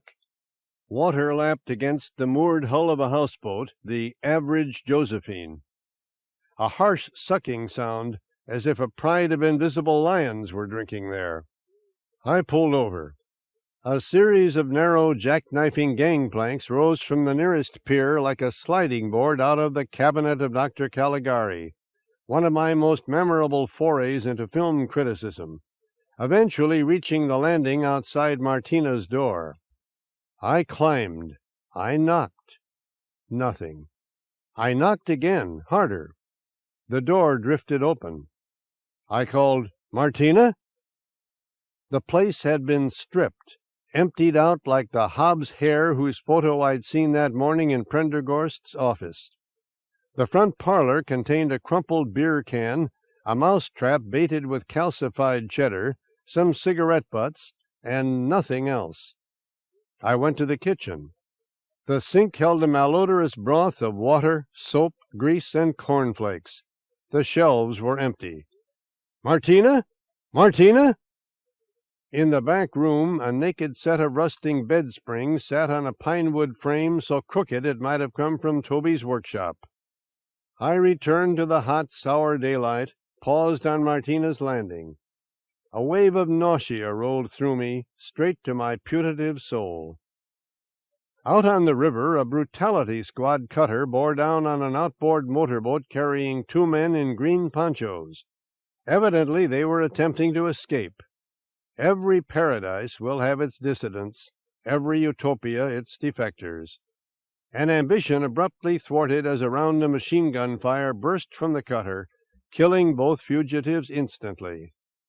Their corpses fell into the pathogen, reddening it like dye markers. I felt a quick rush of qualified sympathy. Such fools! Didn't they know that for most intents and a majority of purposes, Veritas was as good as it gets? Some people... I looked toward the dock. A tall, 40-ish, excruciatingly thin man in hip boots and a tattered white sweatshirt stood on the foredeck of Average Josephine. "Are so naive," he continued. "Imagine trying to run the channel in broad daylight." He reached through a hole in his shirt and scratched his hairy chest. "Your girlfriend's gone." "Are you referring to Martina Coventry?" I asked. "Uh-huh. She's not my girlfriend. The little synecdochic cunt owes me $200 in rent." I descended through the maze of gangplanks. "You're her landlord?" "Mister, in my wretched life I've acquired 3 things of value. This houseboat, that shanty, and my good name." Martina's landlord stomped his boot on the deck. He had an extraordinarily chaotic and unseemly beard, like a bird's nest constructed under a bid system. "You know how much a corporation vice president typically pulls down in a month? 12,000. I'm lucky to see that in a year. Clamming's a pathetic career." "Clamming?" "Well, you can't make a living renting out a damn shanty, that's for sure," said Martina's landlord. "Of course, you can't make one clamming either. You from the squad? Is Coventry wanted by the law?" "I'm not from the squad." "Good. But I have to find her. It's vital." I approached within 5 feet of the landlord. He smelled like turtle food. "Can you give me any leads?" "Not really. Want some clam chowder? I raked 'em up myself." "You seem like a highly unsanitary person." How do I know your chowder won't make me ill?" He smiled, revealing a severe shortage of teeth. "You'll have to take your chances." And that's how I ended up in the snug galley of average Josephine, savoring the best clam chowder I'd ever eaten. His name was Boris the clam digger, and he knew almost as little about Martina as I did. They'd had sex once in lieu of the rent. Afterwards, he'd read some of her doggerel, and thought it barely suitable for equipping an outhouse. Evidently she'd been promised a job writing greeting card verses for Cloying and Coy. They'd reneged. She'd run out of cash. She'd fled in panic. "Vital," Boris muttered. "You said vital, and I can tell from your sad eyes, which are a trifle beady, a minor flaw in your moderately handsome face. I can tell vital was exactly what you meant. It's a heavy burden you're carrying around, something you'd rather not discuss. Don't worry, Jack. I won't pry. You see, I rather like you, even though you probably make a lot of money. How much do you make?" I stared at my chowder, lumpy with robust clams and bulbous potatoes. $2,000 a month." "I knew it," said Boris. "Of course, that's nothing next to what a real estate agent or a borough rep pulls down. What field?" "Art criticism." "I've got to get out of clams. I've got to get out of Veritas, actually. A dream I don't mind sharing with somebody who's not a squad officer. It's a big planet, Jack. One day I'll just pull up anchor and whoosh, I'm gone." The shock and indignation I should have felt at such perverse musings would not come. "Boris, do you believe in miracles?" I asked. "There are times when I don't believe in anything else." "How's the chowder?" "Terrific." "I know. Want some more?" "Sure." "I don't see how you'd ever escape," I said. "The squad would shoot you down." "Probably." My host swallowed a large spoonful of his exquisite chowder. "At least I'd be getting out of clams." 4. Monday. Back to work. My flesh like lead, my blood like liquid mercury. I'd spent the previous week locked in the Wittgenstein's tiny screening room, scrutinizing the fruit of Hollywood's halcyon days and confirming the archaeologist's suspicions that these narratives contained not one frame of truth, and now it was time to deconstruct them. Singin' in the Rain, Dr. Zhivago, Rocky, the whole deceiving lot. Hour followed hour. Day melded into day. But my routine never varied. Filling the bathtubs, dumping in the 35mm negatives, watching the triumph of Clorox over illusion. Like souls leaving bodies, the technicolor emulsions floated free of their bases, disintegrating in the potent, purifying bleach. My heart wasn't in it. Cohn, Warner, Mayer, Thalberg, Selznick. These men were not my enemies. Au contraire, I wanted to be like them. I wanted to be them. Whatever one might say against Hollywood's moguls, they could all have blessed their ailing children with curative encouragement and therapeutic falsehoods. Stanley Marcus stayed away until Thursday, when he suddenly appeared in my coffee cubicle as I was dispiritedly consuming a tuna fish sandwich and attempting, without success, to drown my sorrows in caffeine. Saying nothing, he took up his broom and swept the floor with slow, morose strokes. "That recommendation letter was pretty nasty," he said at last, sweating in the July heat. "I wish you hadn't called me a toady."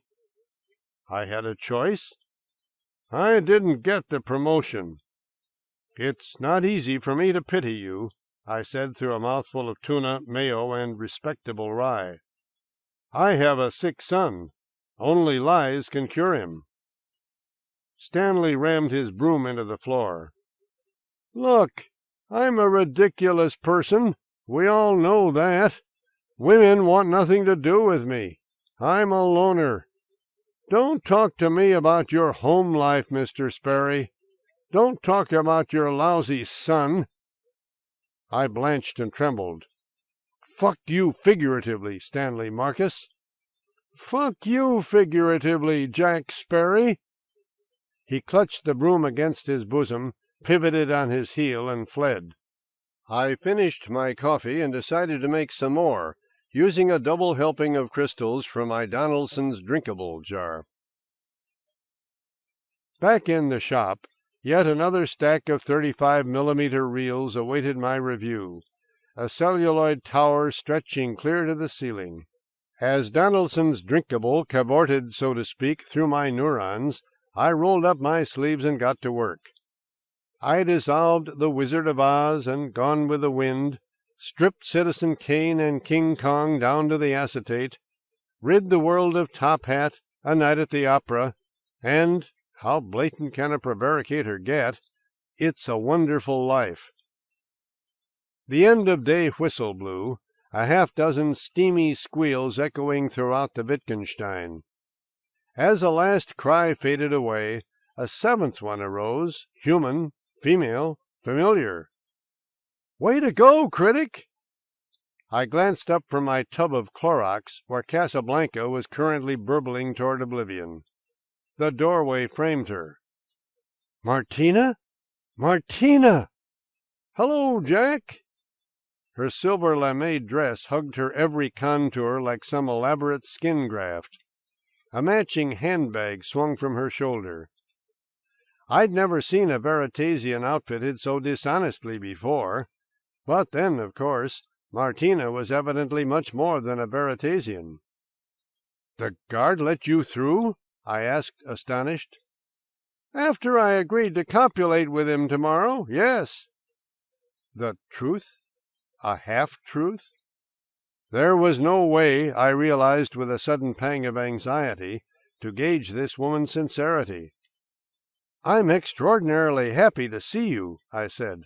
"I went to that address you gave me, but just once I'd like to meet a man whose genitalia didn't rule his life." "I wanted to talk with you, that's all. A talk. I met Boris the clam-digger." Opening her silver handbag, Martina retrieved a 1-liter bottle of Charlie's Cheap Drunk and a pair of styrofoam cups. "Did he mention anything about $200? "Uh-huh." "He's not going to get it." She set the cups on my workbench and filled them with mud-colored wine. "I suppose he told you we had sex?" "Yes." "Hell, Jack, you know more about my private life than I do." She seized her cup of Charlie's and sashayed around the shop, breasts rolling like channel buoys on Beckett Bay, hips swaying like mounds of dough being hefted by a pizza chef. It was all lost on me, every bounce and bob. My urges had died when Prendergast said fatal. I'd been gelded by an adjective. Grabbing my wine, I swilled it down in one gulp. "So this is where it all happens." Martina stopped before my tool rack, massaging my axes, fondling my tin snips, running her fingers over my saws, pliers, and drills. "Impressive." "Where are you living now?" I asked, refilling my cup. "With my girlfriend. I can't afford anything better. Cloying and Coy turned down my Mother's Day series." She finished off her Charlies. "Which reminds me, you know that page of doggerel I gave you?"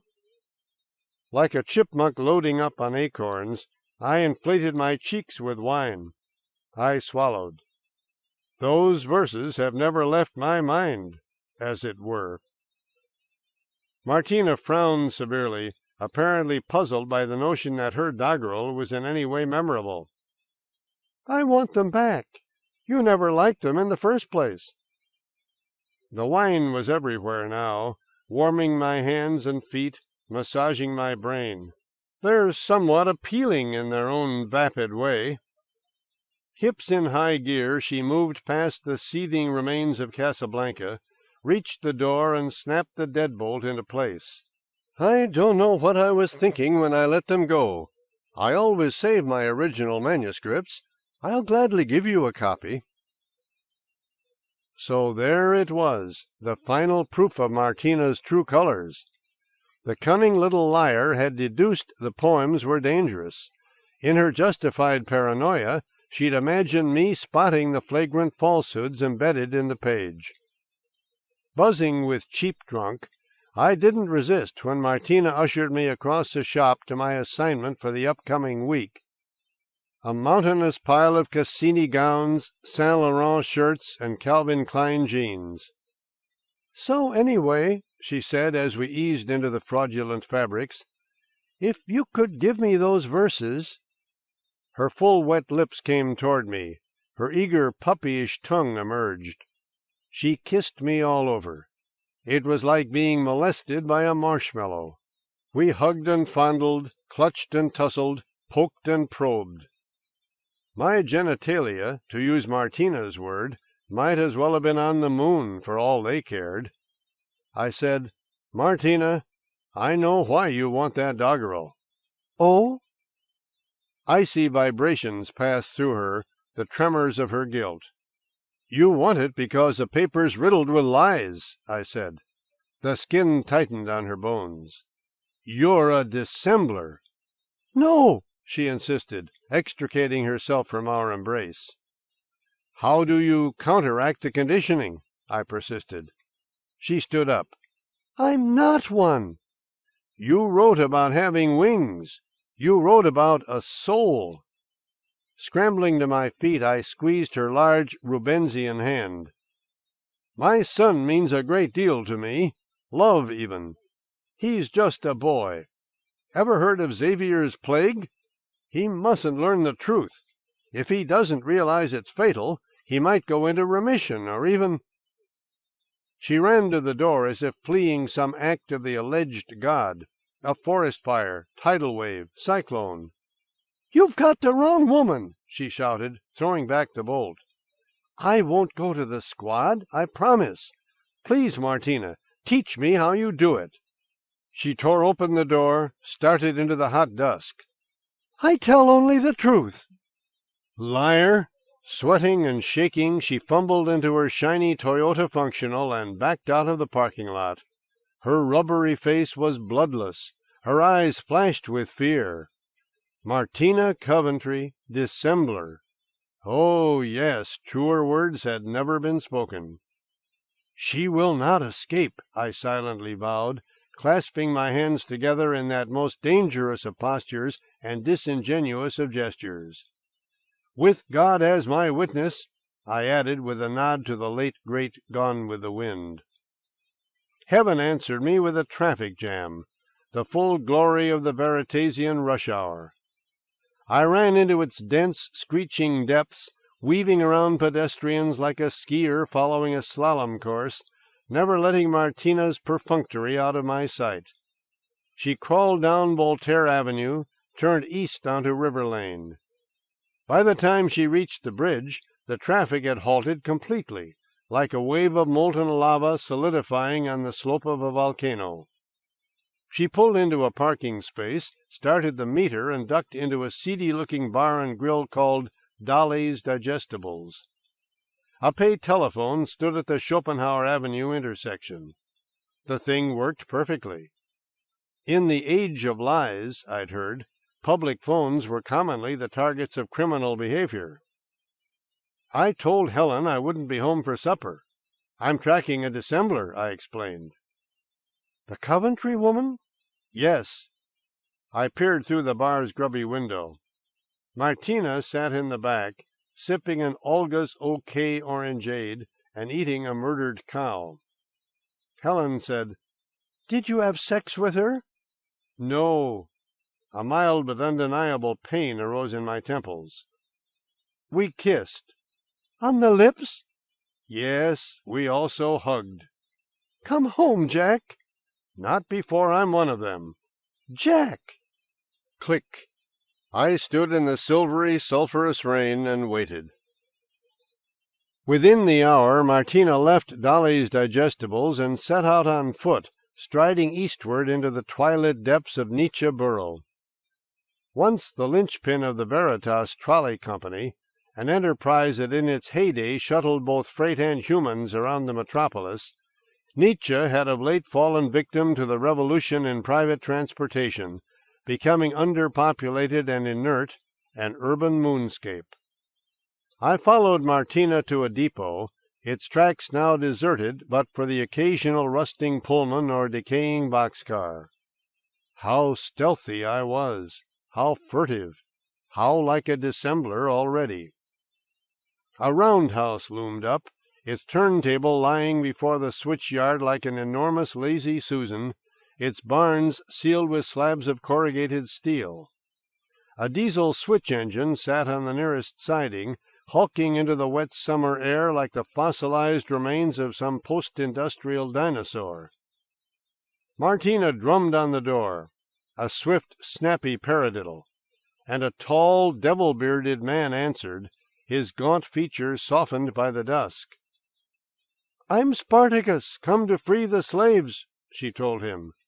A code phrase, evidently. I flinched at the falsehood. "This way, brave Thracian," he replied, stepping aside to let her pass. Sneaking around back, I groped along the sooty, rust-stained walls. A high open window beckoned. I was all instinct now, piling the handiest junk together, pickle barrel, apple crate, 55-gallon drum, scrambling upward like the hero of some cinemascope illusion. I reached the sill and peered in. Liars! Everywhere liars! There were over 400 of them, chattering among themselves as they gripped kerosene lanterns and drifted amid the empty rails, gradually converging upon a makeshift wooden podium suspended several feet above the ground on stilts. The women were dressed outrageously, in low-cut sequined blouses and spangled stretch pants, like chorus girls out of a Fred Astaire movie. Martina fit right in. The men's attire was equally antisocial. They wore tuxedos with white gloves, riding cloaks and jodhpurs, lavender suits that might have been stolen from pimps. A burly man in a zoot suit mounted the steps of the podium, carrying a battery-powered bullhorn. "Settle down, everybody," came his electrified bellow. The mob grew quiet. "Take it away, Sebastian," somebody called from the floor. The liars' leader, Sebastian, strutted back and forth on the podium, flashing a jack-o'-lantern grin. "What is snow?" he shouted. I fixed on Martina. "Snow is hot!" she screamed along with her peers. A dull ache wove through my belly. I closed my eyes and jumped into the thick, creosote-clogged air.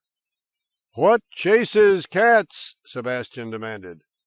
"Rats chase cats," the liars responded in a single voice, a mighty shout drowning out the thud of my boots striking the roundhouse floor. Rats chase cats! God! My discomfort increased, nausea pounding deep within me. I backed against the rivet-studded girder, my body camouflaged by shadows, my footfalls masked by the rumble of the crowd. "Now," said Sebastian, "down to business." Gradually the sickness passed, and I was able to monitor the schemes now unfolding before me. The dissemblers, I quickly learned, were planning yet another attack on Veritas's domestic tranquility. For one astonishingly disruptive afternoon, they would revive what Sebastian called that vanished and miraculous festival known as Christmas. Anything to demoralize a city, evidently, anything to rot it from within. At 2 p.m. on 25 December, when Circumspect Park was packed with families out for a jolly afternoon of skating on the duck pond and drinking hot chocolate by bonfires, the liars would strike. Costumed as angels, elves, gnomes, and sugar-plum fairies, they would swoop into the park and cordon it off with snow fences, discreetly taking a dozen hostages to discourage police intervention. Sebastian's forces would next erect a so-called Christmas tree on the north shore of the pond, a Scotch pine as big as a windmill, immediately inviting Veritas's presumably awestruck children to decorate it with glass balls and tinsel. Then, as evening drew near, the dissemblers would perform a 3-act adaptation of a Charles Dickens story called A Christmas Carol. I knew all about that story, and not just because I'd read a copy of the first edition prior to burning it. A Christmas Carol had entered history as one of the falsest fables of all time, a glib embodiment of the lie that the wicked can be made to see the errors of their ways. Finally, the climax. A loading gantry would appear on the scene, and suddenly, look! Here comes old Santa Claus himself, descending from the sky in a shiny red sleigh harnessed to 8 audio-animatronic reindeer and jammed with gifts wrapped in glittery gold paper. As the children gathered around, their hearts pounding with delight, their faces aglow with glee, their poor defenseless minds dizzy with delusion, the elves would shower them with the stuff of their dreams, with scooters and 10-speeds, doll-houses and electric trains, teddy bears and toy soldiers. Sebastian held up the red suit, pillow, and fake beard he intended to wear as Santa Claus, and the roundhouse broke into instant, thunderous applause. I studied the crowd, shuddering each time I came upon a familiar face. Good heavens! Jimmy Breeze, the bartender from Booze Before Breakfast. Who would have picked him for a liar? Or my plumber, Paul Irving? Or my barber, Bill Mumford? Sebastian divided his legions into the necessary task forces. Jimmy Breeze ended up on the Ornaments Committee. My plumber was cast as Ebenezer Scrooge. My barber volunteered to be an elf. Martina agreed to write Santa's opening oration. The closing litany caught me by surprise. "What can dogs do?" Sebastian shouted abruptly. "They can talk," answered the mob. My skull began to throb. "What color is grass?" "Purple." The pounding in my skull intensified. "Stones are alive." "Stop!" I cried, squeezing my head between my palms. "Stop! Please stop!" 400 faces turned toward me. 800 eyes blazed with anger and indignation. "Who's that?" someone asked. "Spy!" a voice called. Another voice, "Brutality Squad!" Another, "Get him!" I raised my open palms. "Listen! I want to join you!" The liars rushed toward me like the hordes in the most impressive Renaissance oil I deconstructed during my apprenticeship, Altdorfer's Battle of Issus. "I want to become a dissembler." A leathery hand curled around my mouth. I bit into it, tasting the liar's salty blood.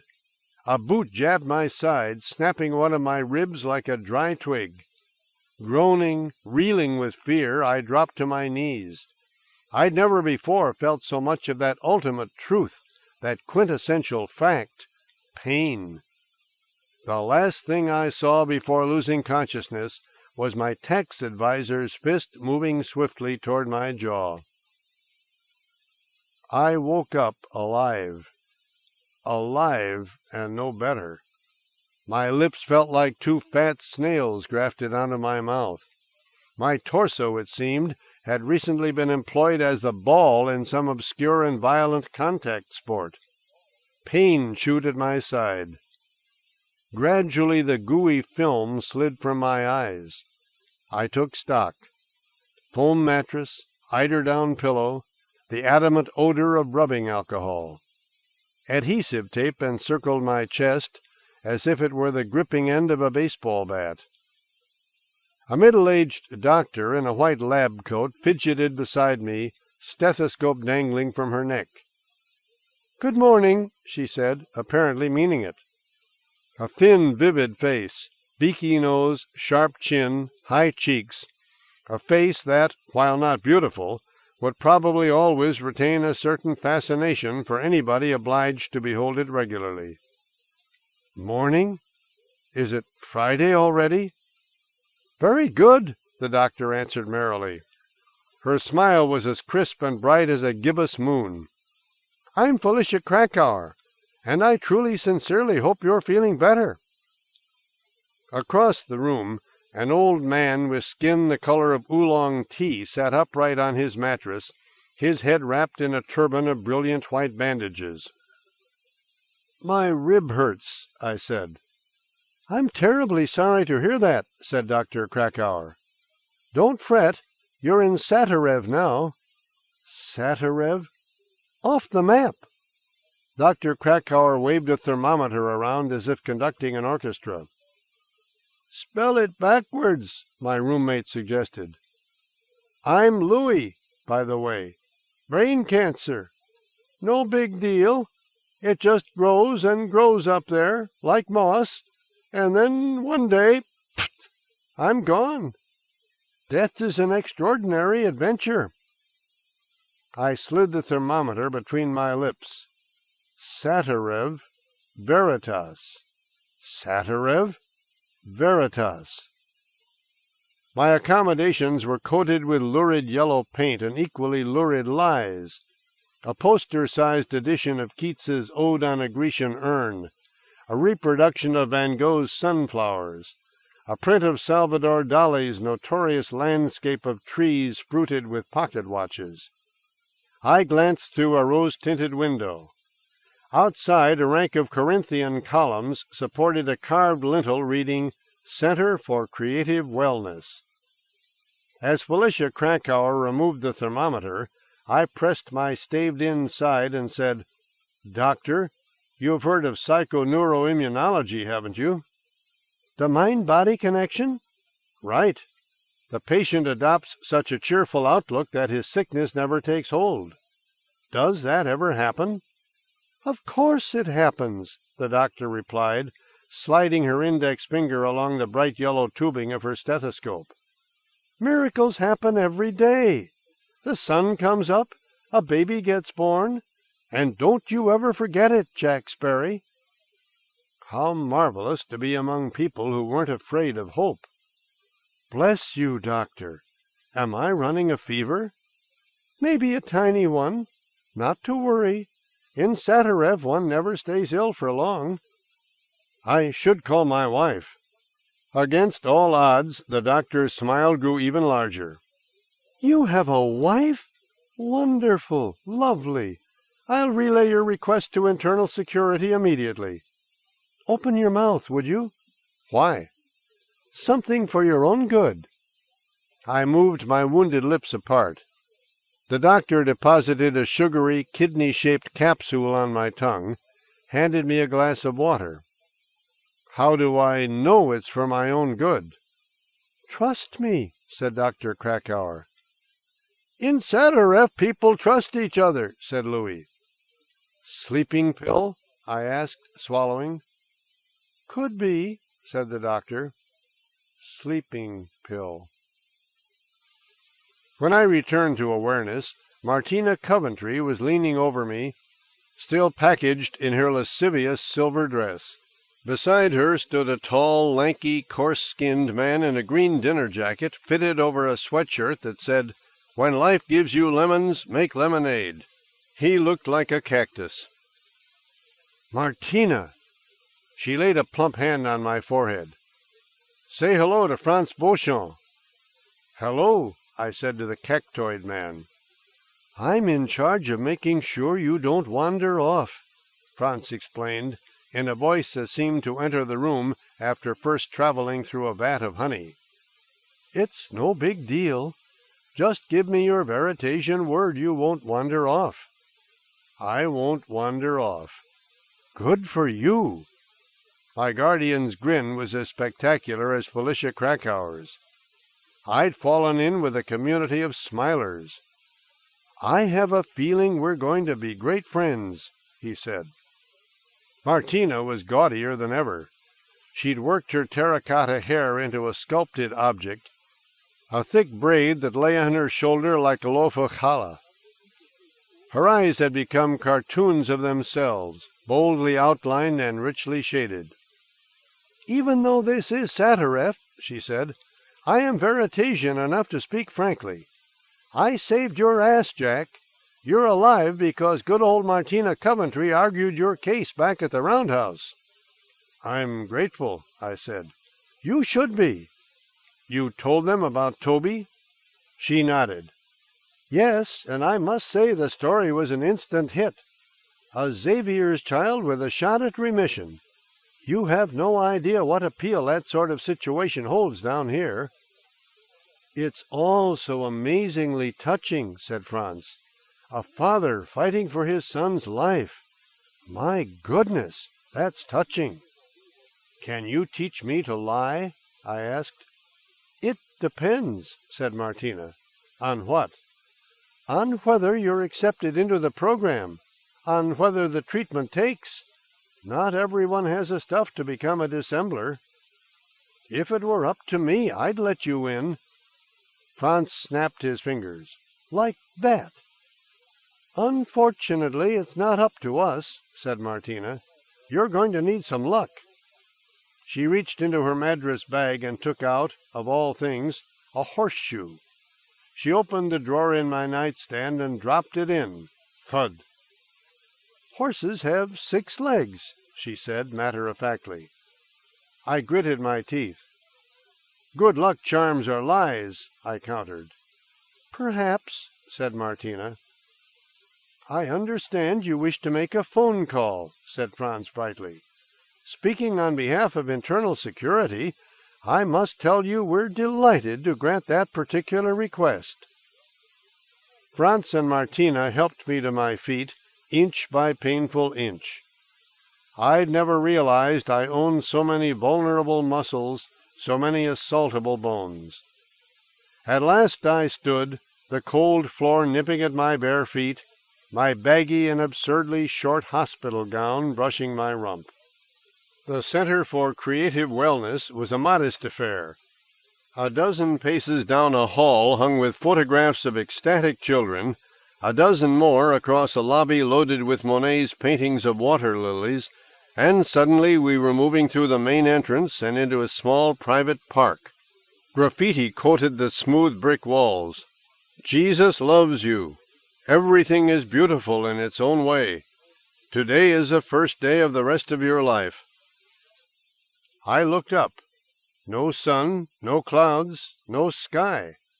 The whole park was covered by a concrete arch suggesting the vaulted dome of a cathedral. 3 mercury vapor searchlights lay suspended from the roof, technological suns. "We're under the ground," Martina explained, noting the confusion on my face. "We're under Veritas," she said, launching her index finger upward. Her nails were painted a fluorescent green. "So far we've colonized only 100 acres, but we're expanding all the time." Compact, enclosed, and yet the park was not claustrophobic. Indeed, I had never before stood in such a soothing and airy space. It smelled of pine sap. The omnipresent bird song boasted the exhilarating intricacy of a fugue. Butterflies representing a dozen species, each more colorful than the next, fluttered about like patches attempting to fuse themselves into a crazy quilt. A flagstone footpath meandered amid neat little gardens planted with zinnias, gladioli, tulips, and peonies. Martina said, "We'll never grow as big as Veritas, of course, but that's not the point." I studied the roof, its curving face crisscrossed with Veritas's innards, her concrete intestines, gushing lead veins, buzzing nerves of steel and gutta percha. Something peculiar glided over my head. "The point is that Sataref is here," Martina continued, "and that it works." A pig. A pig? Yes, there it was, sailing through the air like a miniature dirigible, flapping its little cherub wings. A machine of some kind? A child's bizarre toy? No, its squeal was disconcertingly organic. Pigs have wings, said Franz. His lie sent a chill through my flesh. A scrawny yellow cat sidled out from behind a forsythia bush, its hairs erect with feline anxiety. It shaped itself into an oblong of fur and shot toward the Center for Creative Wellness. An instant later its pursuer appeared. A dog, I assumed at first, but no, wrong shape, and that tail long and rope-like. The shudder began in my lower spine and expanded. A rat the size of a pregnant badger, chasing a cat. This is a very strange place, I said, staring into Martina's exotically adorned eyes. Wouldn't you say?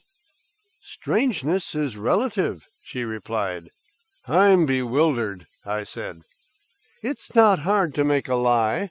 Avant-garde microbiology will give you a flying pig, an outsized rat, anything you want. I'm still bewildered. Satiriff takes some getting used to, said Franz, smiling prolifically. I'm sure you'll be able to master it. You look like a champ to me, Jack. The telephone booth sat on a knoll smothered in purple grass and 5-leaf clovers. Slowly I limped through the odd flora. My body felt like a single gigantic bruise, and pushed the sliding door against the jamb. Martina and Franz stood beside me, well within earshot. Do you understand how you must conduct yourself? My guardian asked. I think so. Drop the slightest hint, and bang, you're back in Veritas, awash in scopolamine. You'll never remember you've been here. Not one detail. That would be most unfortunate, wouldn't it? The phone was a deceitful affair, secretly wired into the Veritas system, blatantly looting its services. I extended my index finger, pressed the appropriate buttons. Helen didn't answer till the 7th ring. Obviously, I'd awakened her. Hello, she said groggily. Did I wake you? Of course you woke me, she mumbled. Whoever you are. Listen, I told her abruptly. Don't ask me anything. Jack, is that you? It's me. Don't ask me where I am, Helen. Everything depends on it. My wife exhaled in frustration. It's good to hear your voice, Jack.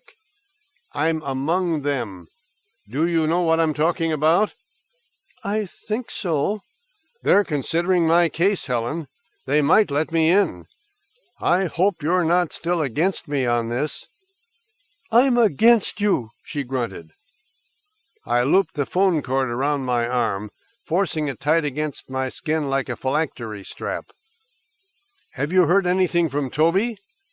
Postcard came today. Did he mention his health, joint pains or anything?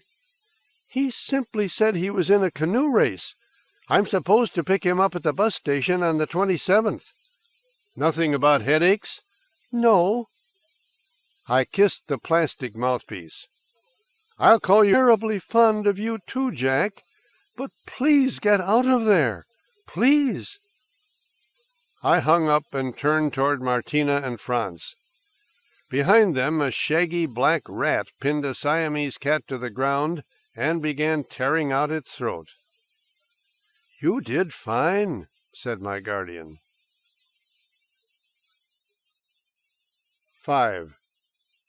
The weather engineers had just turned up their rheostats, flooding the Saturday morning sky with a dazzling emerald sunrise, when Martina came bouncing into my hospital room.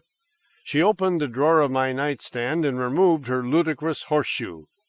It worked, she insisted, holding out the shoe as if it were a wishbone we'd agreed to split. Oh, I said sneeringly, skeptically. I refused to descend into superstition. Psychoneuroimmunology was for real. She dropped the horseshoe into her handbag. I was lucky, she told me. The typical supplicant was commonly sequestered for a full month in the Hotel Paradise while the government decided his fate. But not I. Instead, assuming Dr. Krakauer agreed to release me, I would meet that very afternoon with Manny Ginsberg himself. Imagine, Jack, you've been granted an audience with the Pope. 20 minutes later, Dr. Krakauer appeared, accompanied by the eternally unctuous Franz Beauchamp. As Martina looked on with seemingly genuine concern, Franz with a kind of smarmy pity, the doctor inspected my infirmities. She removed the bandage from my head wound, palpated my broken rib through the adhesive tape. This might hurt a bit, she warned, before sending me into paroxysms of pain, and cheerily pronounced me fit to travel, though she wanted me back by sundown for another checkup. I got into the denim overalls I'd worn to work on Thursday. How far away that Thursday seemed, how remote and unreal. Martina and Franz guided me through the hospital lobby and across the park to the banks of a wide canal labeled Jordan River, its waters clean, clear, and redolent of some happy mixture of root beer and maple syrup. Golden trout flashed beneath the surface like reflected moonbeams. Sparkling with fresh paint, a red gondola lay moored to the wharf. We got on board. As my guardian pulled us forward, pushing his oar into the sweet waters, Martina briefed me on the intricacies of dealing with Pope Manny. To begin with, he's a year-rounder, lives here all the time. For most dissemblers, Martina elaborated, Sataref was a pied-à-terre, locus of the periodic pilgrimages through which one renewed one's talent for mendacity, whereas Manny Ginsberg never left. It's made him a little nuts, she explained.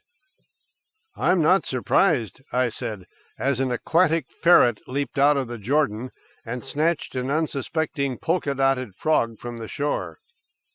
Play up your devotion to your kid, Martina advised. How you'd move heaven and earth to cure him. The man likes sentiment. And don't look him in the eye, said Franz. He hates directness. My guardian landed us at a trim, sturdy, immaculately whitewashed dock, its pilings decorated with ceramic replicas of pelicans and seagulls. An equally clean and appealing structure rose from the shore, a bait shack or possibly a fisherman's hut. A German shepherd sprawled on the welcome mat, head bobbing in languid circles as it tracked a dragonfly. The Holy See, said Martina, pointing. It's a bait shack, I corrected her. It's the Holy See, said Franz, as he lashed his gondola to the dock. Maybe we don't have the budget we'd like around here, said the dog, but it's still the Holy See. I didn't bat an eye. I was getting used to this sort of thing. The door swished open on well-oiled hinges, and a short, nervous, wall-eyed man in his 60s ambled onto the dock, wearing a brilliant white polyester suit and a yarmulke. He told Martina and Franz to come back for me in an hour. Care for a cup of fresh perked coffee? Asked Manny Ginsberg, as he led me into his one-room riverfront abode.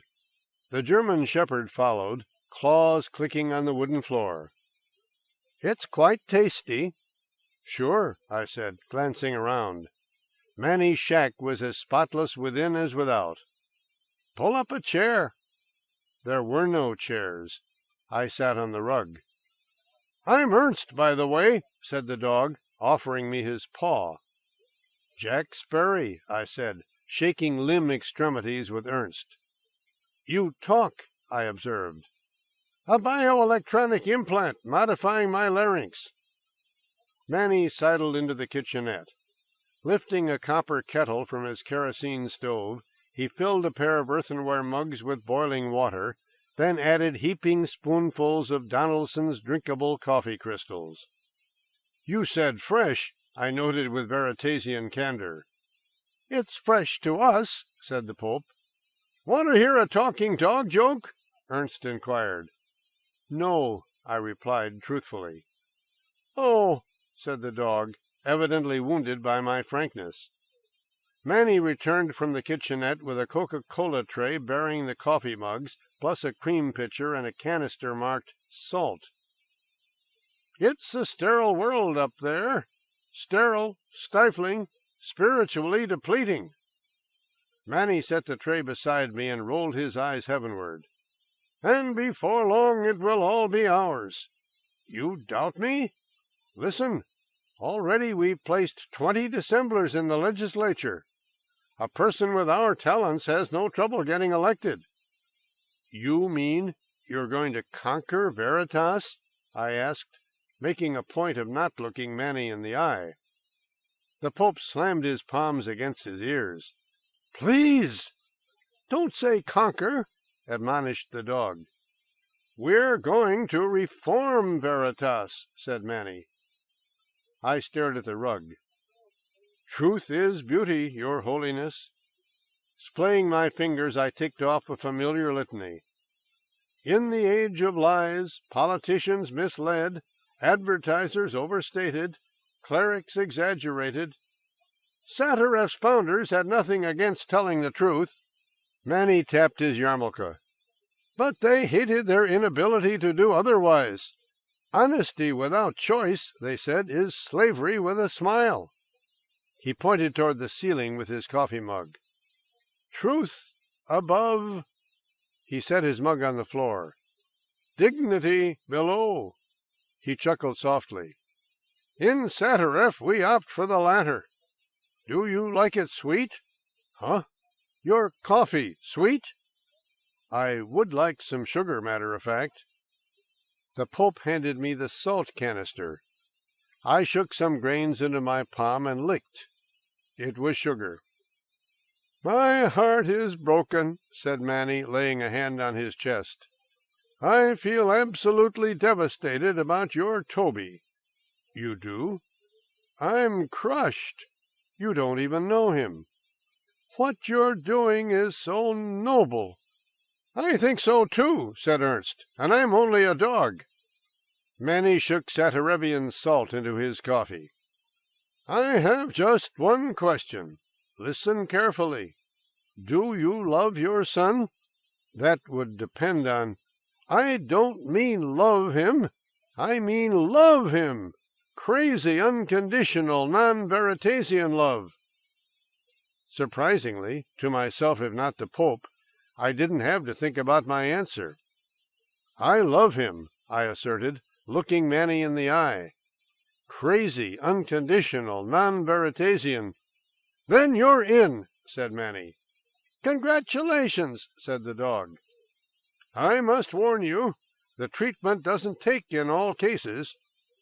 Manny sipped his Donaldson's. I advise you to throw everything you've got into it, your very soul, even if you're convinced you don't have one. Please don't look me in the eye. I turned away, uncertain whether to rejoice at being admitted or to brood over the possibility of failure. What are my chances, would you say? First rate, said Manny. Truly excellent, Ernst agreed. I'd bet money on it, the Pope elaborated. Of course, said the dog. We could be lying. On Sunday morning, Martina and I hiked through the flurry of five-leaf clovers outside the Center for Creative Wellness, and, reaching the top of the hill, placed a call to Arnold Cook at his home in Lockborough. After claiming to be my wife, Martina told him I'd been diagnosed with double pneumonia and wouldn't be coming to work for at least a week. Her fabulation gave me a terrible headache, and also, truth to tell, a kind of sexual thrill. The chief curator offered his qualified sympathy, and that was that. What a marvelous tool, lying, I thought. So practical and uncomplicated. I was beginning to understand its pervasive popularity in days gone by. Together, Martina and I strolled through the park, Franz Beauchamp hovering blatantly in the background. She grasped my right hand. My fingers became 5 erogenous zones. Today she would return to Veritas, she explained, where she'd finally lined up a job writing campaign speeches for Doreen Hutter, a Descartes borough representative. I'll miss you, I said. I'll be back, she said, massaging her Baroque braid with her free hand. Like all dissemblers, I'm obliged to immerse myself in satiref 90 days a year. I'll be spending next Friday on the Jordan, fishing for ferrets." "Will you visit me?" I asked this zaftig and exotic woman. She stared into the sky and nodded. "With luck, you'll be a liar by then," she said, tracking a pig with her decorous eyes. "If you have any words of truth for me, you'd better spill them now." "Truth?" "We dissemblers can handle it, every now and then." "Well, I suppose I'd have to say—" The reality of my condition dawned on me even as I spoke it. "I'd have to say I'm a little bit in love with you, Martina." "Only a little bit?" she asked, leading me to the river bank, Franz at our heels. "These things are hard to quantify." 2 gondolas were lashed to the dock, riding the wake of a passing outboard motorboat. "May I ask how you feel about me?" "I'd prefer not to say." Martina splayed her fingers, working free of my grasp. "Ultimately, there'd be nothing in it for either of us, nothing but grief." She climbed into her gondola, and, assuming the pilot's position in the stern, lowered her oar. "I'm certain you'll become a Satirevian," she said, casting off. "I have great faith in you, Jack," she called, as she vanished into the 3,000-watt sunrise. The current carried Franz and me south, past a succession of riverfront cottages encrusted with casuistry. Welcome mats, flower boxes, plaster lawn ornaments in the forms of cupids and little Dutch girls. My guardian landed the gondola before a 2-story clapboard building painted a bright pink and surmounted by the words "Hotel Paradise" in flashing neon. A stone wall hemmed the grounds, broken by a massive gateway in which was suspended an iron portcullis, also painted pink. Bars of pink iron crisscrossed the hotel windows like strokes of a censor's pen. A sudden "scree!" The portcullis ascending with the grinding gracelessness of an automated garage door, Franz led me beneath the archway, up a pink cement path, and through the central portal to the front desk. He gave my name to the clerk. Leopold, according to his badge, a horse-faced, overweight, 40-ish man dressed in a Hawaiian shirt so loud it invited legislation. After confirming that they were indeed expecting a Jack Sperry from Platoborough, Leopold issued me a pink tunic with "Novitiate" stamped on the chest. It was as baggy as a gown from the Center for Creative Wellness, and I had no trouble slipping it on over my street clothes. "You look real spiffy in that," said Leopold. "You're one of the homeliest people I've ever met," I felt bound to inform him. The chief bellhop, a spidery old man whose skin resembled a cantaloupe rind, guided me down a long hallway decorated with Giotto and Rembrandt reproductions, Franz following, as always, my eternal shadow. We paused before a pink riveted door that seemed more likely to lead to a bank vault than a hotel room. It even had a combination lock. "You're sweet," the bellhop said as the 3 of us stepped inside. Sweet. Sure. It was smaller than the Holy See and sparser. No rugs, no chairs, no windows. The walls were clean and predictably pink. 2 male novitiates, one tall, one short, rested on adjacent cots, smoking cigarettes. "Your roommates," said the bellhop as he and Franz exited. The door thudded shut, then came the muffled clicks of the tumblers being randomized. "I'm William," said my tall roommate. He could have been a power forward with a Platoborough competence. "William Bell." "Ira Temple," said his scrawny companion. "Jack Sperry," I said. We spent the next hour swapping life stories. Ira, I learned, was a typical dissembler in training. He hated Veritas. He had to get out. Anything, he argued, even dishonesty, was superior to what he called his native city's confusion of the empirical with the true. William's story was closer to my own. His older sister, Charlotte, the one person on Earth who mattered to him, had recently landed on Amaranth, a planet that existed only in her mind. By learning to lie, William reasoned, he might travel to Charlotte's mythic world and either release her from its mad gravity or take up residence there himself. The door swung open, and in came a small, dusky, stoop-shouldered man with a bald head and a style of walking that put me in mind of a duck with osteoporosis. "During the upcoming week, you're all going to fall in love with me," he said abruptly, waving his clipboard. "I'm going to treat you so well you'll think you've died and gone to heaven." He issued a wicked little wink. "That's a lie. I'm Gregory Harness, Manny Ginsberg's liaison. You may call me Lucky," he said with an insistent, rapid-fire bonhomie. "The Pope deeply regrets not being here to orient you personally, but his busy schedule did not permit.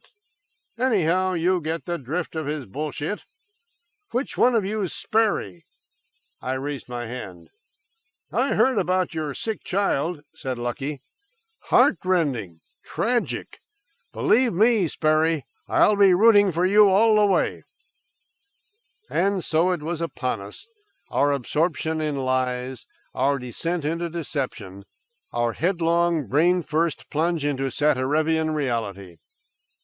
At the crack of dawn, Lucky herded us into his pickup truck and took us to a place where money grew on trees, a pecuniary orchard so vast it could have paid the interest on Veritas's national debt.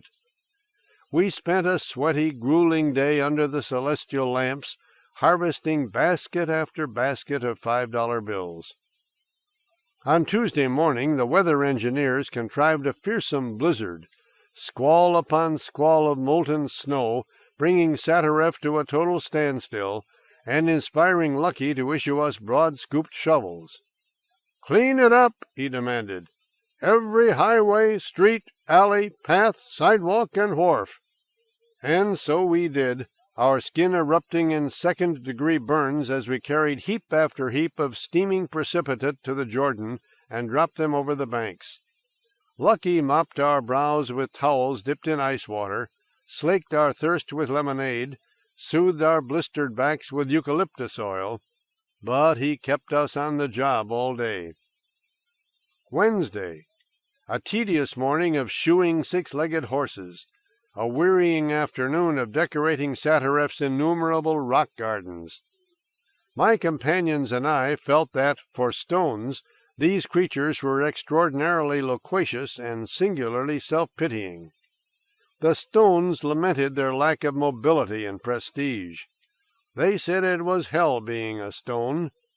Cut them, they claimed, and they would bleed. Further lies, Thursday's lies.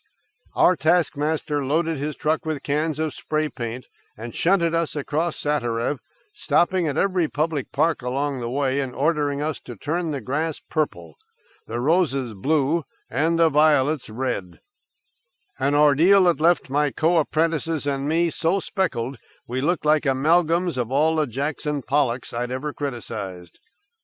That night, as I lay on my cot in the Paradise, my stunned brain swirled with deceptions, with lavender cabbages and crimson potatoes, with indigo jungles and chartreuse icebergs, with square baseballs, skinny whales, tall dwarves, and snakes with long, pale, supple legs. More lies, lies, lies, lies. On Friday, Lucky gave us .22 caliber hunting rifles, instructed us in their use, and, exploiting the handicap of our Veritasian upbringings, made us swear we wouldn't use them to escape. "Before the day is out, you must each bring down a flying pig. Don't let the low comedy of their anatomy fool you. They're smarter than they look." Thus did I find myself crouched behind a forest of cat-o'-nine-tails on the banks of the Jordan, my .22 poised on my knees, my mind turning over the manifest rationale behind my deconditioning. A black, bulbous shape glided across the river, like the shadow that might be cast by a gigantic horsefly, and I recalled the perusal I'd made of Alice in Wonderland before criticizing it. "The time has come," the walrus said, "to talk of many things." I grabbed the rifle, took aim. The shape flew along the equator of my telescopic sight, eastward to the axis. "Of shoes and ships and sealing wax, of cabbages and kings," I fired. "And why the sea is boiling hot." The bewildered animal fell squealing. "And whether pigs have wings." My bleeding prey hit the water. When your every muscle aches with the effects of a currency harvest, you do not doubt that money grows on trees. When your entire epidermis is branded with the aftermath of 200-degree snowflakes, you cannot but accept their existence. When every particle of your concentration is fixed upon blasting a winged pig out of the sky, you do not question its species' ontological status. The Hotel Paradise had but one eatery, an immaculate malt shop called the Russian Tea Room, and on Friday night Lucky took us there for dinner. Glistery white tiles covered the walls. The stools, red vinyl cushions poised on glistening steel stalks, resembled Art Deco mushrooms. The menu bulged with murdered cows, euphemistically named cheese steaks, hot dogs, hamburgers, and beef tacos. Lucky told us to order whatever we liked.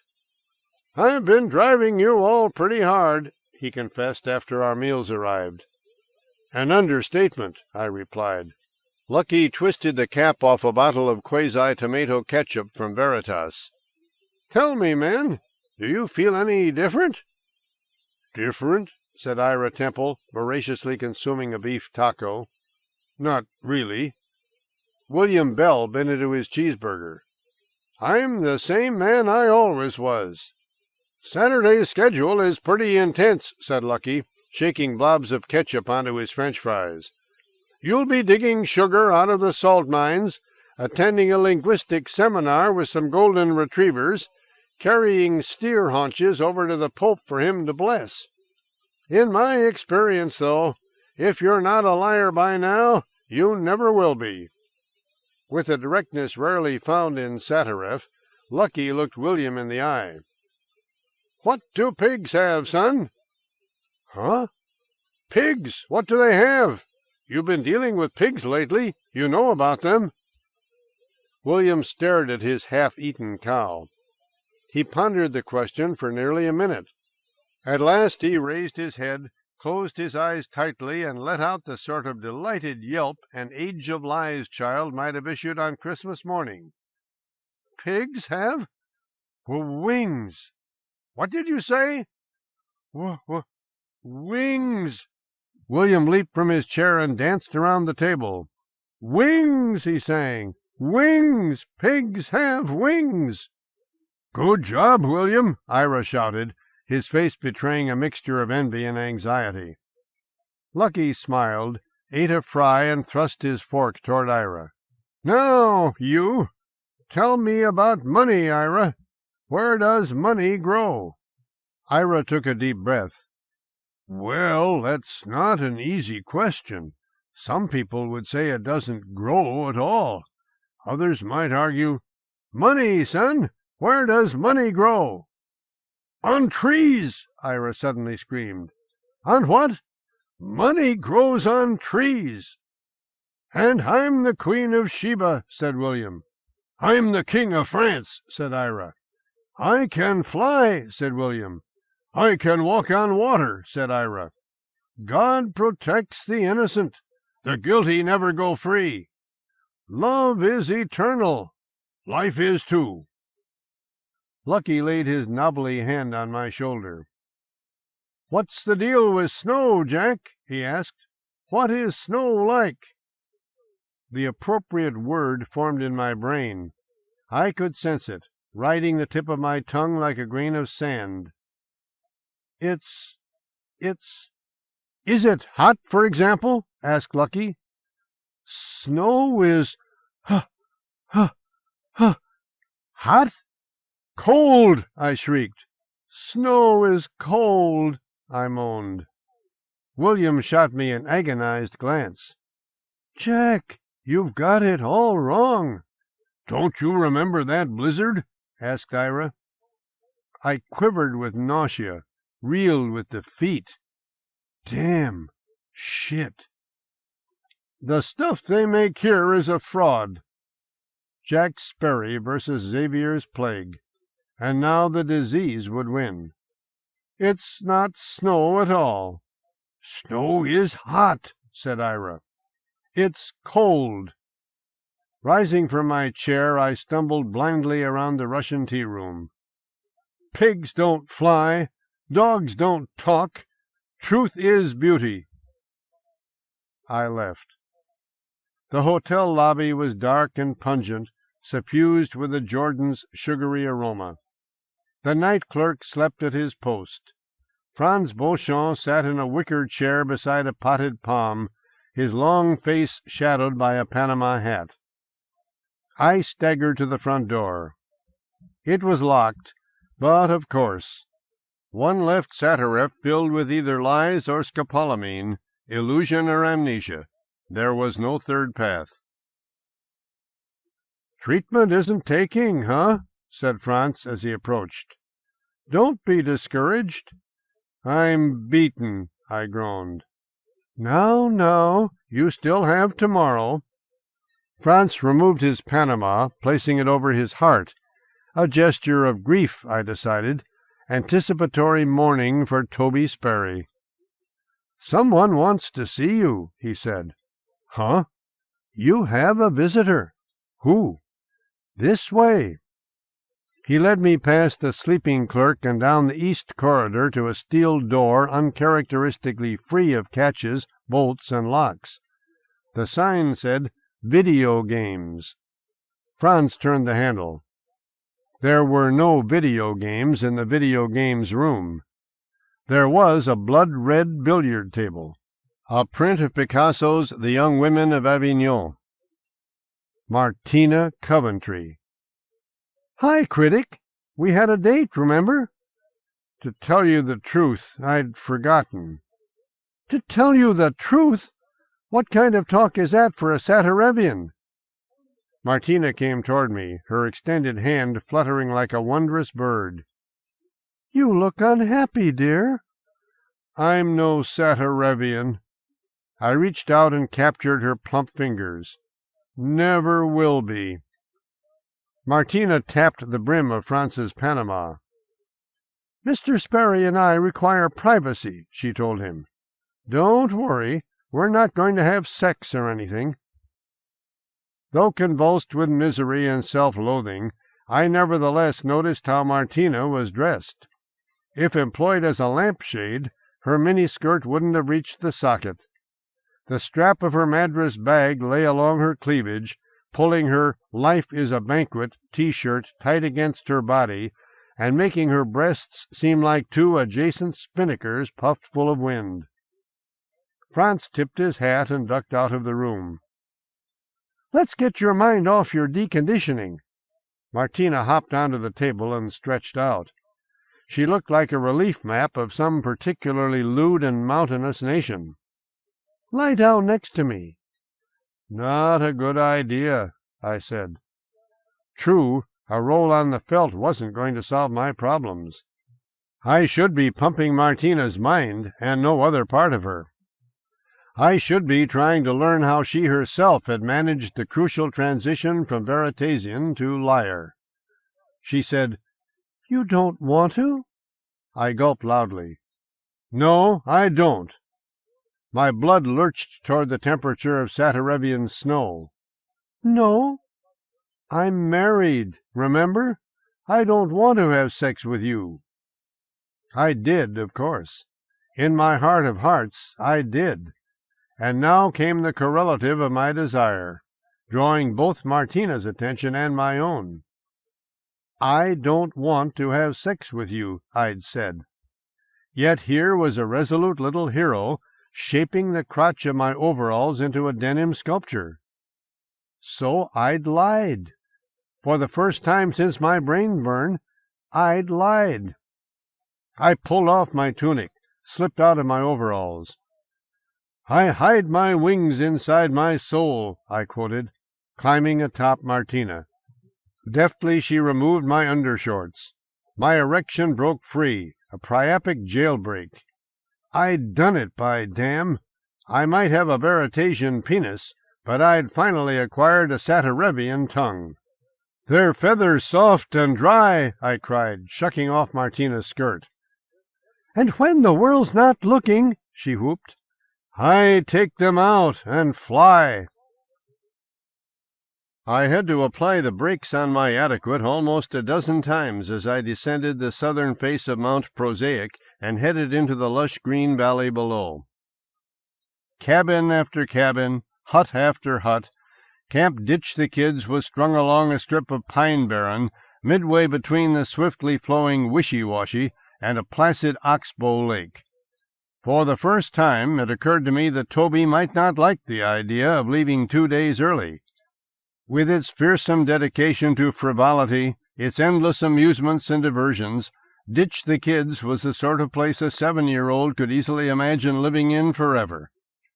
As I pulled up behind the administration building, a gang of pre-adolescent children in yellow Ditch the Kids T-shirts marched by, clutching fishing rods. I studied their faces. No Toby. Snatches of the counselor's pep talk drifted toward me, something to the effect that acid rain was sterilizing Lake Commonplace, so it really didn't matter how much they caught. The fish were all doomed anyway. I entered the building, a slapdash pile of tar paper and cedar shingles. A grizzled man with a 3-day beard sat behind the desk, reading the August issue of Beat Off. "I'm Toby Sperry's father," I said, "and you're—" "Ralph Kiddo." The camp director eyed me suspiciously. "Look, Mr. Sperry, there's no question we were pretty irresponsible, leaving that rat trap out in the open as we did, but I don't believe you have a criminal case against us." "It's not my intention to sue you," I told him, savoring the spectacle of joy and relief blossoming on his face. Little did he know I could have been lying. "Will Toby be okay? I've been feeling a certain amount of guilt about this matter. Nothing I can't handle, but—" "I'm here to bring him home," I said. "He's going into the hospital tomorrow." "Life is a tough business, isn't it?" Ralph Kittle fanned himself with Beat Off. "Take me, for example. Sure wish I could find a better line of work. I imagine these kids drive you crazy, figuratively crazy." "Vodka helps. I get drunk frequently." Kiddo consulted his master's schedule and told me Toby was probably still on the archery field a half-mile south down the Wishy-Washy. I paid the balance due on my son's tuition, thanked the director for his willingness to take on such an unrewarding job, and set out along the river. When I reached the field, my son had just missed the bullseye by less than an inch. "Nice shooting, Toby, old buddy." He maintained his bowman's stance, transfixed not only by the fact of my arrival, but also, no doubt, by the content of my greeting. "Dad, what are you doing here?" I hadn't seen him in a month. He seemed taller, leaner, swarthier, older, standing there in his grimy yellow T-shirt and the blue jeans he'd shredded into shorts last spring. "I've come for you," I told him, moving as close as I could without making it obvious I was scanning him for symptoms. His hair was as thick, dark, and healthy-looking as ever. His eyes sparkled. His frame looked firm. His tanned skin held no trace of blue.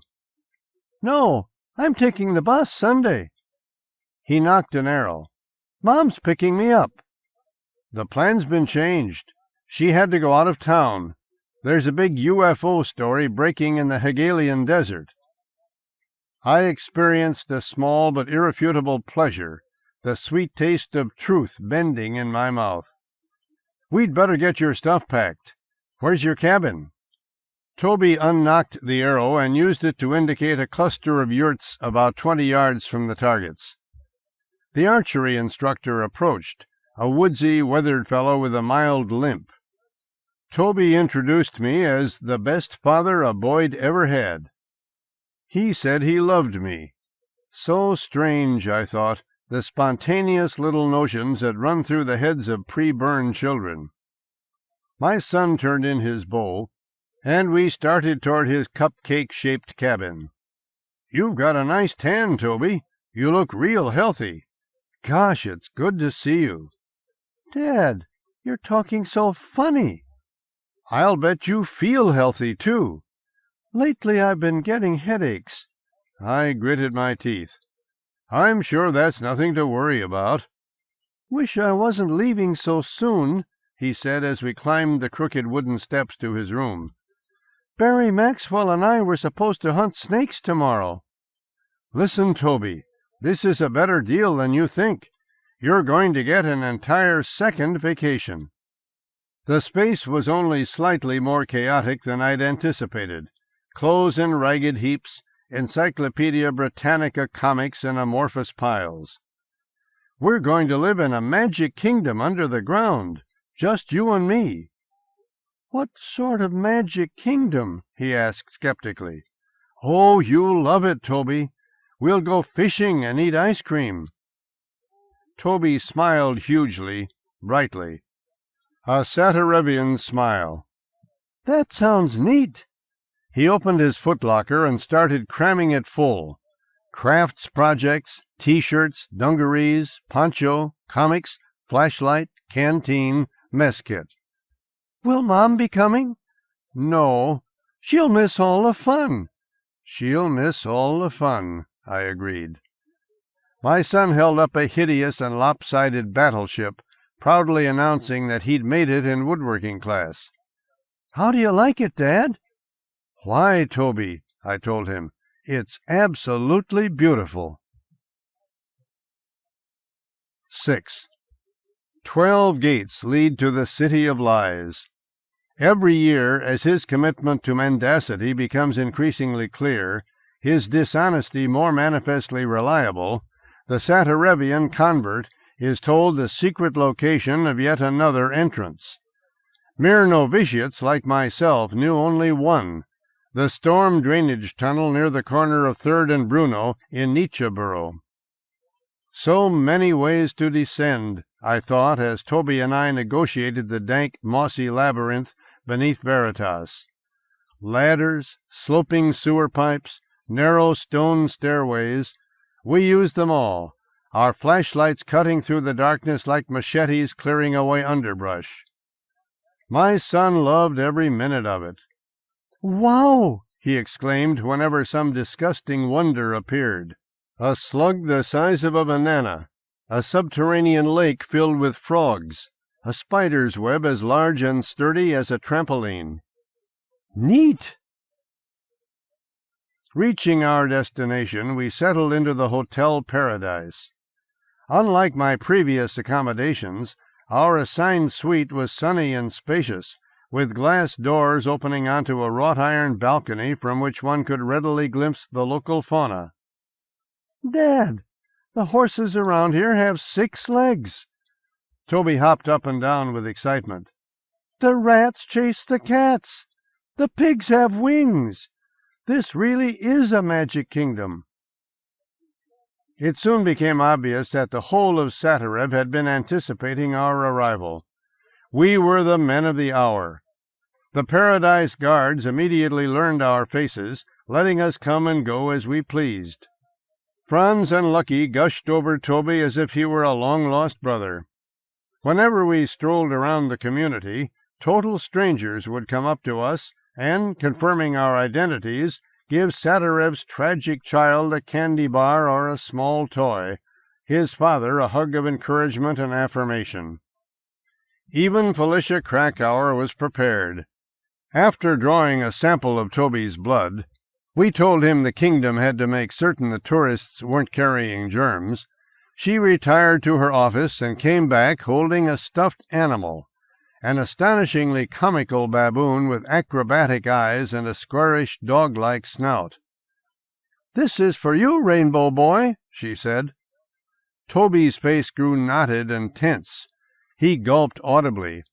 He was not too old for stuffed animals, merely too old to enjoy them without shame. "He needs a name, don't you think?" said Dr. Krakauer. "Not a silly name, I'd say. Something dignified."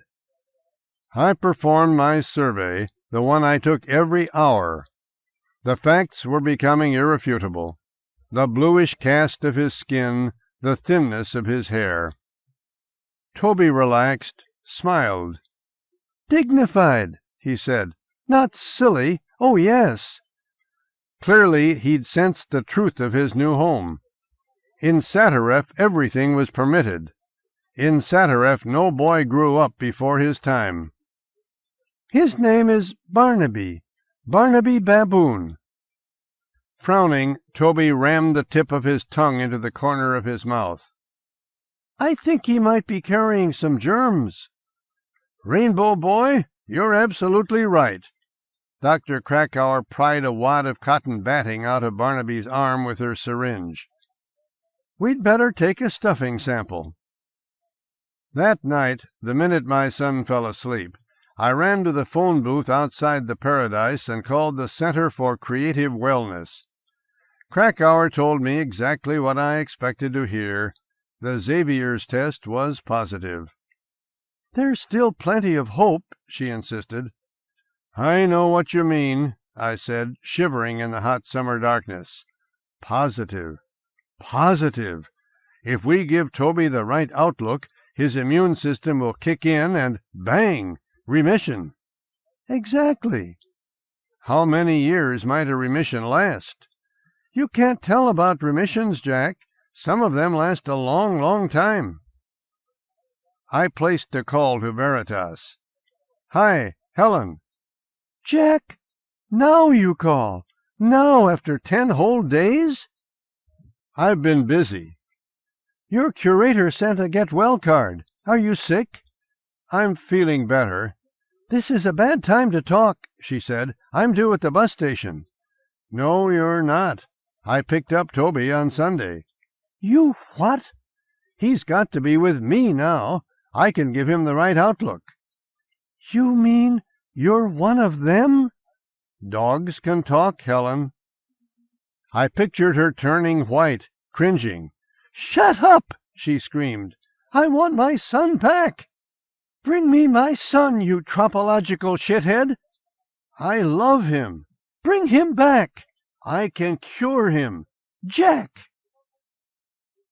As a hot, soggy July melded into a hotter, soggier August, my son and I began spending long hours in the outdoors, or rather in those open spaces that in Satteref functioned as the outdoors. Together we explored the community's swampy frontiers, collecting bugs and amphibians for Toby's scale model zoo. The money orchards, meanwhile, proved excellent for archery. We would knock our arrows and aim at the $5 bills, while the broiling snowfields soon became littered with the results of our sculpting efforts: snowmen, snow dogs, snow cows, snow baboons.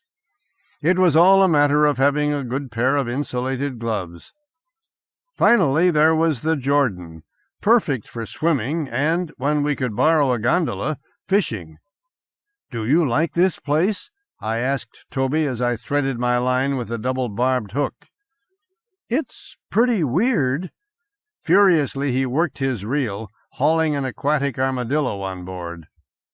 "You're having a terrific time, though, aren't you, buddy? You're feeling cheerful." "Oh, yeah," he said evenly. "What do you like? Do you like making snowmen?" "The snowmen are great." "And the fishing?" "I like the fishing." Placing his boot on the armadillo's left gill, Toby yanked the hook out of its mouth. "And you like our archery tournaments, too, don't you?" I marveled at the armadillo's design, its lozenge-shaped body, sleek scales, dynamic fins. "And the swimming?" "Uh-huh. I wish Mom were here." I baited my own hook with a Satirevian snail. So do I. What else do you like? I don't know. In a spasmodic act of mercy, he tossed the armadillo overboard. I like the way strangers give me candy. And you like the fishing, too, right? I already said that, Toby replied patiently. Dad, why is my hair falling out? What? My hair. And my skin looks funny, too. I shuddered, pricking my thumb with the fishhook. Buddy, there's something we should talk about. Remember that blood sample Dr. Krakauer took? It seems you've got a few germs in you. Nothing serious. Xavier's plague, it's called. Whose plague? Xavier's. Then how come I got it? Lots of people get it. Toby impaled a snail on his fishhook. Is that why my hair? Probably. They might have to give you some medicine. You're not really sick. God, how I loved being able to say that. Such power. The thing is to stay cheerful. Just say to yourself, those bad old Xavier's germs can't hurt me. My immune system's too strong. My what? Immune system. Say it, Toby. Say, those bad old Xavier's germs can't hurt me. Go ahead. Those bad old Xavier's germs can't hurt me, he repeated haltingly. Is that true, Dad? You bet. You aren't worried, are you? Toby rubbed his blue forehead. I guess not. That's my buddy. If my son wasn't too old for stuffed animals, then he wasn't too old for bedtime stories. We read together every night, snuggling amid the Paradise's soft, buttery sheets and smooth cotton blankets, working our way through a stack of volumes that had somehow escaped the Wittgenstein's predations. Tom Sawyer, Treasure Island, Corbo the Pirate, and, best of all, a leather-bound, gilt-edged collection of fairy tales. Perusing the Brothers Grimm, I trembled not only with the thrill of forbidden fruit, how daring I felt, acting out material I'd normally be reading only in prelude to burning it, but with the odd amoralities and psychosexual insights of the stories themselves. Toby's favorite was Rumpelstiltskin, with its unexpected theme of an old man's hunger for a baby. My own preference was Sleeping Beauty. I roundly identified with the father, with his mad, Herod-like campaign to circumvent his daughter's destiny by destroying every spinning wheel in the kingdom. I thought him heroic. Why did Rumpelstiltskin want a baby? Toby asked. A baby is the best thing there is, I replied. I felt I was telling the truth. Rumpelstiltskin knew what he needed. Whenever Martina was in Satirev, she joined our expeditions, hiking, swimming, fishing, bug collecting, and I couldn't quite decide what Toby made of her. They got along famously, even to the point of scatological private jokes involving Barnaby Baboon, but occasionally I caught a glimmer of unease in my son's eyes. Were he a post-burn kid, of course, he would have been frank. Dad, is Martina your mistress? Dad, do you and Martina have sex? To which the truthful answer would have been no. Since Toby's arrival, I had lost my urge for erotic adventures. Martina did not protest. Like me, she rather regretted our romp on the billiard table. Adultery was wrong, after all. Even a dissembler knew that. Thus had Martina and I entered that vast population of men and women whose friendship has crossed the copulation barrier but once, followed by retrenchment and retreat, an entire affair compacted into one memorable screw. Most nights the three of us went to dinner in the Russian tea-room. The staff doted on Toby. He got all the hamburgers he could eat, all the hot dogs, all the French fries, all the milkshakes. Nobody could say the tea-room wasn't doing its part to keep Toby cheerful. Nobody could say it wasn't putting him in a salubrious mood. The manager was a thin, wiry, exuberant man in his early 50s named Norbert Bohr. Evidently he did not partake of his own fattening and enervating menu, and upon sensing that, from the boy's viewpoint, the restaurant was deficient in desserts, he immediately read up on the matter, soon learning how to prepare transcendent strawberry shortcake and ambrosial lemon meringue pie. Norbert's baked Alaska, fudge brownies, and Bing cherry tarts kept Toby grinning ear to ear. His chocolate parfaits were so lush and uplifting they seemed in themselves a cure. It was in the Russian tea-room that Toby and I first noted a curious fashion among Satarevians. About a quarter of them wore sweatshirts emblazoned with a Valentine-style heart poised above the initials H-E-A-R-T. "Heart? What's that?" my son asked Martina one evening as we were plowing through a particularly outrageous ice cream treat, a concoction Norbert had dubbed a month of Sundays. "It's a kind of club. The members get together and talk about philosophy. You know what philosophy is, Toby?" "No." "The H stands for happiness, the E for equals." "And the A-R and T?" asked Toby. "Art, reason, and truth." H-E-A-R-T. It was, Martina explained after Toby went to bed, an organization the year-rounders had formed for the sake of, as she put it, thinking good thoughts about your son and thereby hastening his cure. Heart, the Healing and Ecstasy Association for the Recovery of Toby. They met every Tuesday evening. They were planning to start a newsletter. I had never been so profoundly moved, so totally touched in my life. My soul sang. My throat got hard as a crabapple. "Martina, that's terrific! Why didn't you tell me about Heart?" "Because it gives me the creeps, that's why." "The creeps?" "Your son is sick, Jack. Sick. He's going to need more than Heart. He's going to need, well, a miracle." "Heart is a miracle, Martina. Don't you get it? It is a miracle."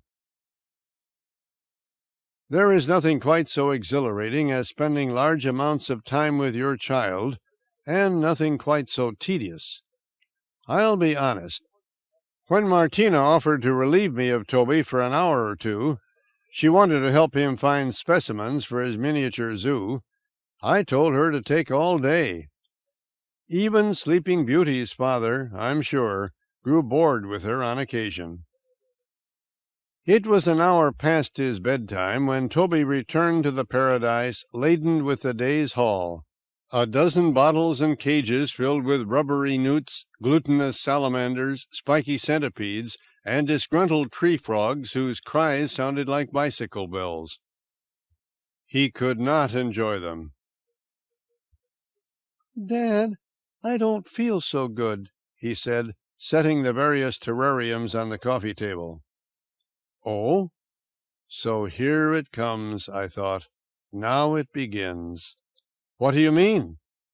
"My head hurts." Toby clutched his belly. "And my stomach. Is it those germs, Dad?" "Just remember, in the long run they can't hurt you." "'Cause of my immune system?" "Smart boy."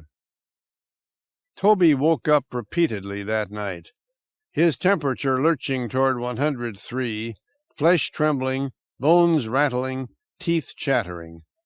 He sweated like a bill-picker laboring in the money orchards. I had to change the sheets 4 times. They stank of brine. "I think we'd better drop by the hospital tomorrow," I told him. "Hospital? I thought I wasn't really sick." "You aren't really sick." "Oh, the power, the power." "Dr. Krakauer wants to give you some medicine, that's all." "I don't think I can sleep, Dad. Will you read to me about Rumpelstiltskin or pirates or something?" "Of course, sure. Just stay happy and you'll be fine." The next morning I took Toby to the Center for Creative Wellness, where he was assigned a place in the children's ward, a large private room that, despite its spaciousness, quickly seemed to fill with my son's disease. A sickly, sallow aura radiating from the bed frame, covering the nightstand, smothering the sway-backed parent's cot in the far corner. His skin got bluer. His temperature climbed. 103, 104, 104.5, 105, 105.5. By nightfall, the lymph nodes under his arm had grown to resemble clusters of ossified grapes. "We can get the fever down with acetaminophen and alcohol baths," said Dr. Krakauer as she guided me into her office. "And I think we should put him on pentamidine. It's been known to work wonders against pneumocystis carinii." "Genuine wonders?" "Oh, yes. We'd better set him up for intravenous feeding. I want to try pure oxygen, too, maybe an inhalator. It'll keep his mind clear." "Doctor, if there's no remission—" "We shouldn't talk like that." "If there's no remission, how long will he live?" "Don't know." 2 weeks?" "Oh, yes, 2 weeks for sure, Jack. I can practically promise you 2 weeks." Although Martina's speech-writing job for Borough Representative Doreen Hutter consumed all her mornings, she arranged to spend each afternoon at Toby's bedside, infusing him with happy thoughts. She invited him to imagine he was gradually entering a state of suspended animation, so that he could become the first boy ever sent beyond our solar system in a spaceship. Hence the inhalator squeezing and expanding his chest, conditioning his lungs for interstellar travel. Hence the plastic tube flowing into his left arm, giving him enough food for a year in hibernation. Hence the plastic mask, the rocket jockey's oxygen supply, strapped over his mouth and nose. When you wake up, Toby, you'll be on another planet, the magical world of Lulaloon." "Lulaloon?" The oxygen mask made him sound distant, as if he were already in space. "Is it as good as Satarev?" "Better." "As good as summer camp?" "Twice as good." Toby stretched out, putting a crimp in his glucose tube, stopping the flow of what Martina had told him were liquid French fries. "I like your games," he said. I stroked my son's balding scalp. "How's your imagination working?" I asked him. "Pretty good, I guess." "Can you picture Mr. Medicine zapping those nasty old Xavier's germs?" "Sure." "Zap 'em, Mr. Medicine. Zap 'em dead. Right, Toby?" "Right," he wheezed. For over a week Toby remained appropriately chipper, but then a strange Veritasian skepticism crept over him, darkening his spirits as relentlessly as the pneumocystis carinii were darkening his lungs. "I feel sick," he told Dr. Krakauer one afternoon, as she prepared to puncture him with a second IV needle, in the right arm this time.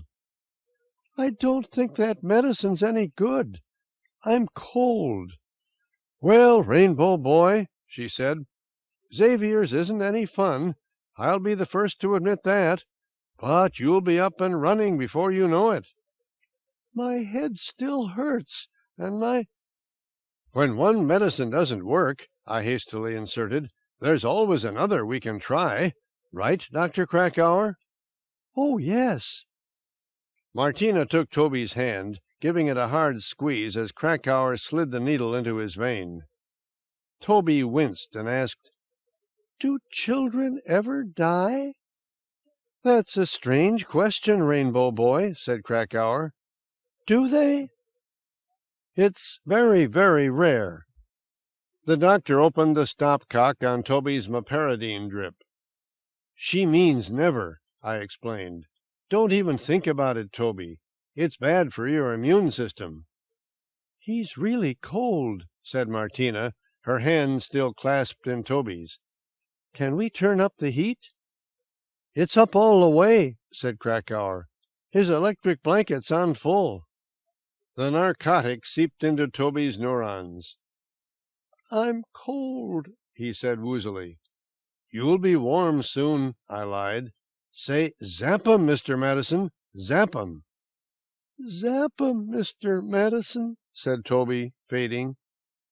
"Zap, zap, zap." So it was time to get serious. It was time for Sleeping Beauty's father to track down every last spinning wheel and chop it to bits. The minute Krakauer left, I turned to Martina and asked her to put me in touch with the president of the Healing and Ecstasy Association for the Recovery of Toby. Instead of complying, Martina merely snorted. "Jack, I can't help feeling you're riding for a fall." "What do you mean?" "A fall, Jack." "Such pessimism! Don't you know that psychoneuroimmunology is one of the key sciences of our age?" "Just look at him, for Christ's sake! Look at Toby. He's living on borrowed time. You know that, don't you?"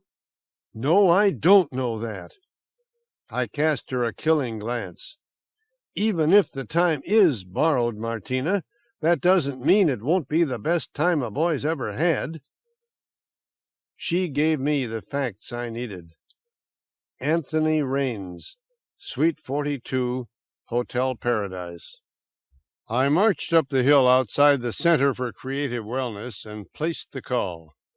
Hart's president answered on the first ring.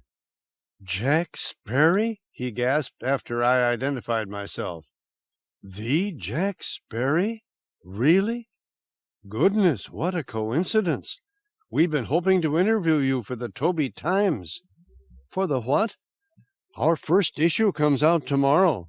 We'll be running stories about the fun you and Toby are having down here. His favorite toys and sports, what analgesics and antibiotics he's taking. All the things our members want to hear about." The Toby Times. I found the idea simultaneously inspiring and distasteful.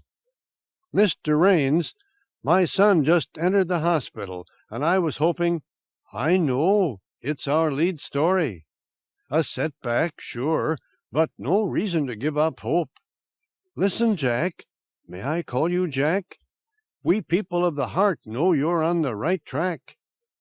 Once Toby tunes in the cosmic pulse, his energy field will reintegrate, and then he's home free." The more Anthony Raines spoke in his calm, mellow voice, the better I felt, and the sharper my image of him became. A tall, raffish, golden-haired bohemian with bright blue eyes and a drooping, slightly disreputable mustache. "Mr. Raines, I want you to mobilize your forces." "Call me Anthony. What's up?" "Just this. For the next 2 weeks, Toby Sperry's going to be the happiest child on earth." No spinning wheel would escape my notice, ran my silent, solemn pledge. "Don't worry about the cost," I added. "We'll put it on my master debt card." I pictured Anthony Raines organizing his Buddha-like features into a resolute smile. "Mr. Sperry, the heart stands ready to help your cause in every way it can." The next evening Santa Claus visited the Center for Creative Wellness.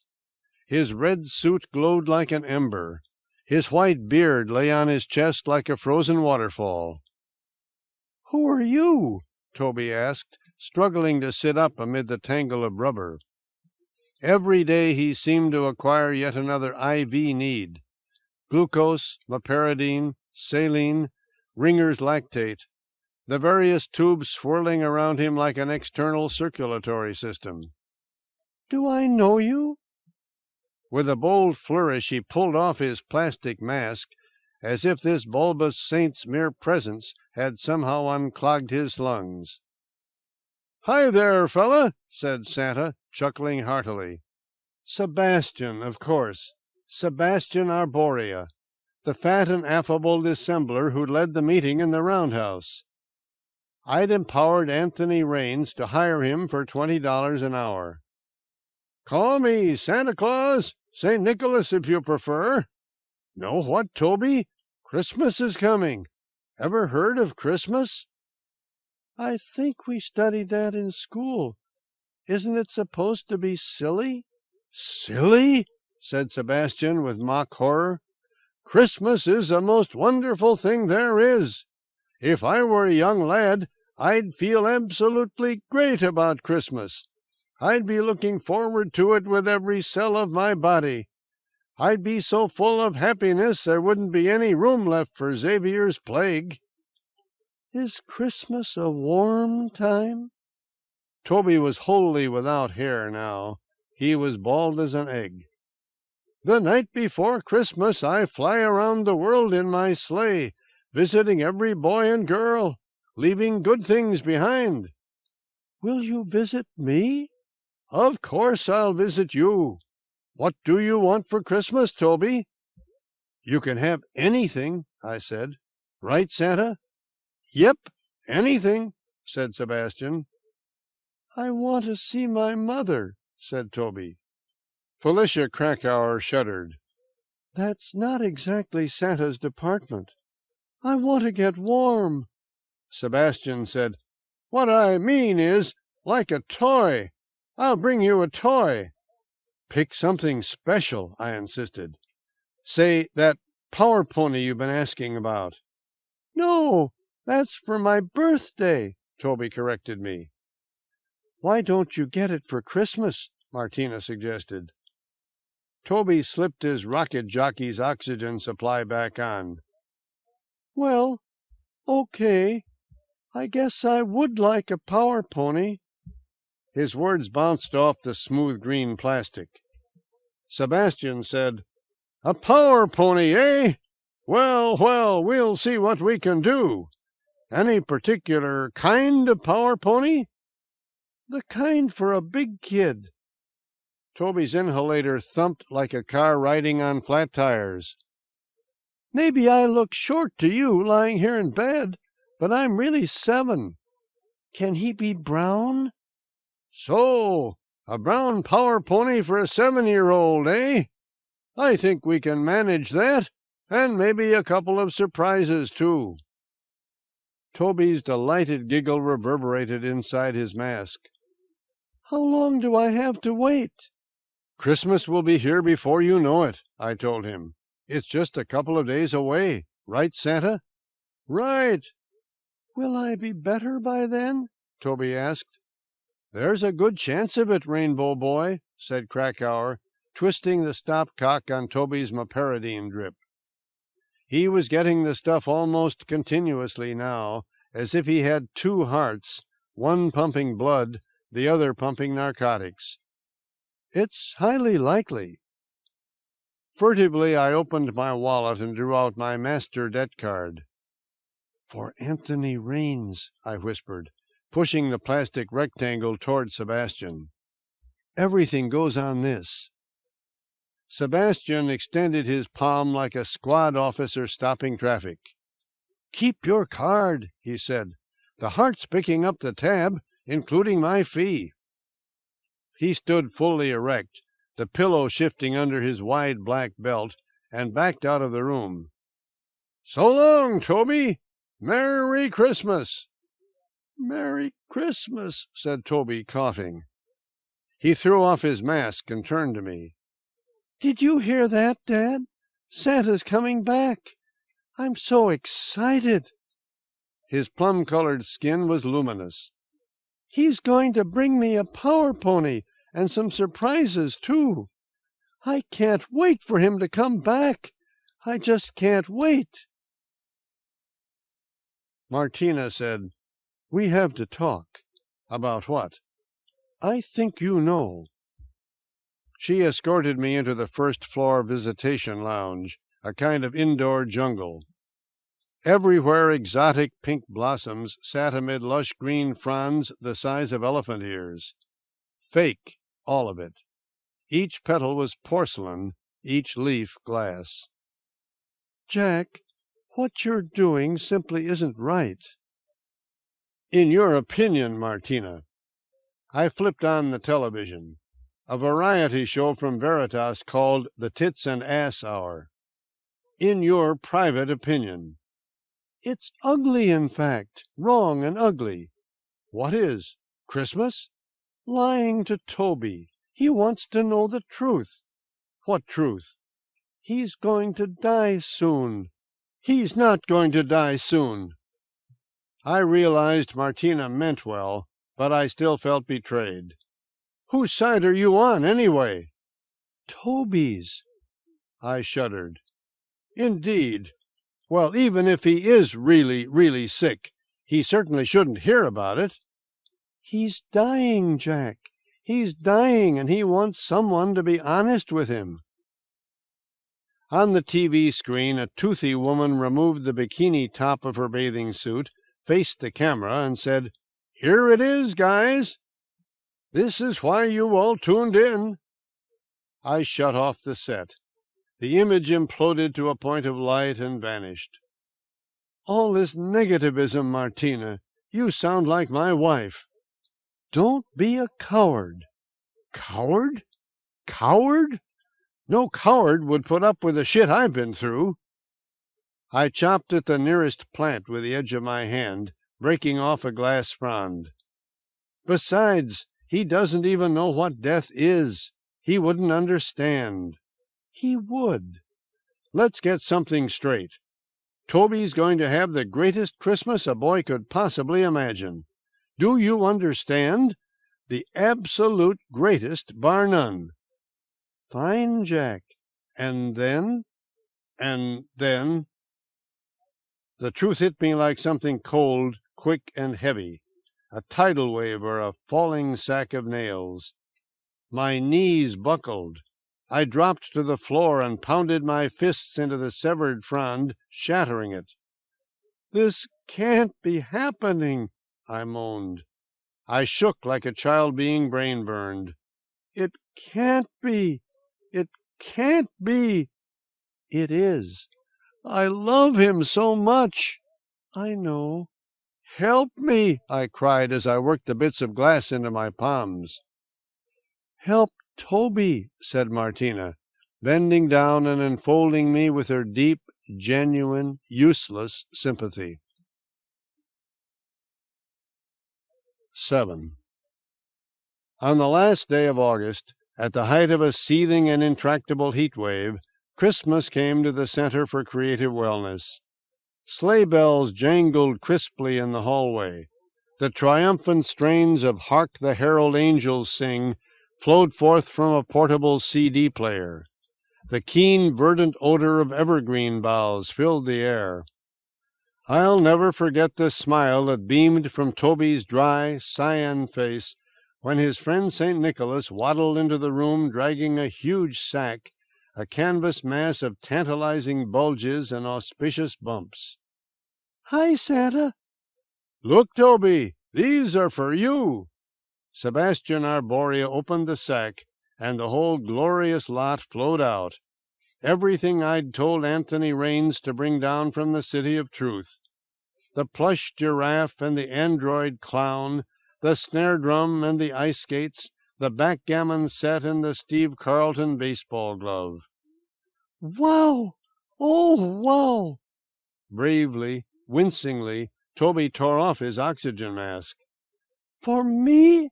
They're all for me? All for you, said Sebastian. Toby held his stuffed baboon over the edge of the bed. Look, Barnaby, look what we got. An entourage of heart members appeared, a score of pixies, fairies, elves, and gnomes, festooned with holly wreaths and mistletoe sprigs, streaming toward Toby's bed. One of Santa's helpers arrived, pushing a hospital gurney, on which sat a Happy Land even more elaborate than the layout my niece received after her burn. Toby's included a funhouse and a parachute jump, plus a steam-powered passenger train running around the perimeter. 3 other helpers bore an enormous tree, a bushy Scotch pine hung with glassy ornaments sparkling tinsel and dormant electric lights, shedding its needles everywhere. "Hi, everybody. I'm Toby," he mumbled as the helpers patted his naked head. "I've got Xavier's plague, but I won't die. Children don't die, Dr. Krakauer said." "Of course you won't die," said the elf behind the gurney. A tall pixie in a feather cap, holly necklace, and lederhosen marched toward me. "Anthony Raines," he said. I had anticipated his physiognomy in every particular but one. Far from sporting a moustache, his lip was as hairless as a sentient Satirevian stone. "It's a privilege to meet someone of your spiritual intensity, Jack." A gnome connected plug to socket, and the Christmas tree ignited. A joyous burst, a festive explosion, a spray of fireworks frozen against a green sky. As Toby clapped his hands, an effort that left him breathless and doubled over with pain, the heart members began caroling. "Oh, Toby, we're so sad to hear you're feeling bad, but we can tell you'll soon be well, 'cause you're a spunky lad." "Santa, I have a question," said Toby. "Yes?" "Did you remember that power pony?" "Power pony? What power pony?" said Sebastian with fabricated distress. He smacked his mittens together. "Oh, yes, the power pony." Hearing her cue, a slender female elf rode into the room on a magnificent chestnut-hued power pony, its bridle studded with rubies, its saddle inlaid with hand-tooled cacti, a mane of genuine horsehair spilling down its neck. "What's his name?" Toby asked. Sebastian, God bless him, was prepared. "Down on Santa's Power Pony Ranch, we called him Chocolate." "That's a weird name," said Toby, as the machine loped over and nuzzled his cheek. "Look, Dad, I got a brown power pony called Chocolate." He coughed and added, "I wanted a black one." A sharp ache zagged through my belly. "Huh? Black?" "Black." "You said brown," I rasped. These final weeks, days, hours, must be perfect. "You definitely said brown." "I changed my mind." "Brown's a great color, Toby. It's a great color." Toby combed the pony's mane with his pencil-thin fingers. "I don't think I'll ride him just yet." "Sure, buddy." "I think I'll ride him later. I'm tired right now." "You'll feel better in the morning." Toby slipped his mask back on. "Could I see how that happy land works?" As Dr. Krakauer operated the mattress crank, raising Toby's head and chest and giving him an unobstructed God's-eye view of Happy Land, Sebastian twisted the dials on the control panel. The toy lurched to life, the whole swirling, spinning, eternally upbeat world. "Faster," Toby muttered as the carousel, Ferris wheel, and roller coaster sent their invisible passengers on dizzying treks. "Make them go faster." "Here, you do it." Sebastian handed my son the control panel. "Faster." Toby increased the amperage. "Faster, faster." I sensed a trace of innocuous pre-adolescent sadism in his voice. "Step right up, folks," he said. "Ride the merry-go-round. Ride our amazing colossal roller coaster." In his mind, I knew, the Ferris wheel customers were now puking their guts out. The roller coaster was hurtling its patrons into space. The carousel horses had thrown off their riders and were trampling them underfoot. "Step right up." It was then that I observed an odd phenomenon among Santa and his helpers. Their eyes were leaking. Tears. Yes, tears. Children's tears. "What's the matter with everyone?" I asked Martina. "What do you mean?" "Their eyes." "Step Right up, said Toby. Martina regarded me as she might a singularly mute and unintelligent dog. They're crying. I've never seen it before. I pressed my desiccated tear ducts. Not in grown-ups. Ride the parachute jump, said Toby. In Sataref, said Martina. Grown-ups cry all the time. Indeed. I surveyed the gathered grown-ups, their dripping eyes, their wistful smiles, their self-serving grimaces of concern. I surveyed them and understood them. Yes, no question, they were enjoying this grotesque soap opera. They were loving every minute of it. Toby was no longer saying, "Step right up." He was no longer saying anything. The only sound coming from him was a low, soft moan, like wind whistling down the Jordan River. A flurry of grim, efficient movement.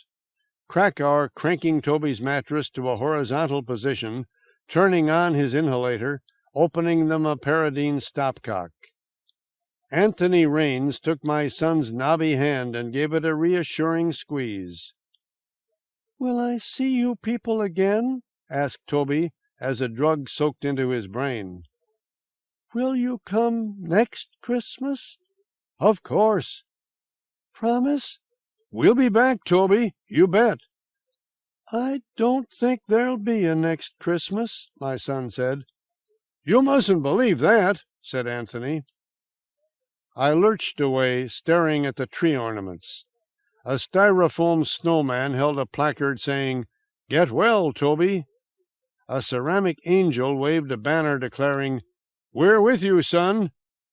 A plastic icicle skewered an index card reading, "With pain comes wisdom." Turning, I tracked a large silvery tear as it rolled down Santa Claus's cheek.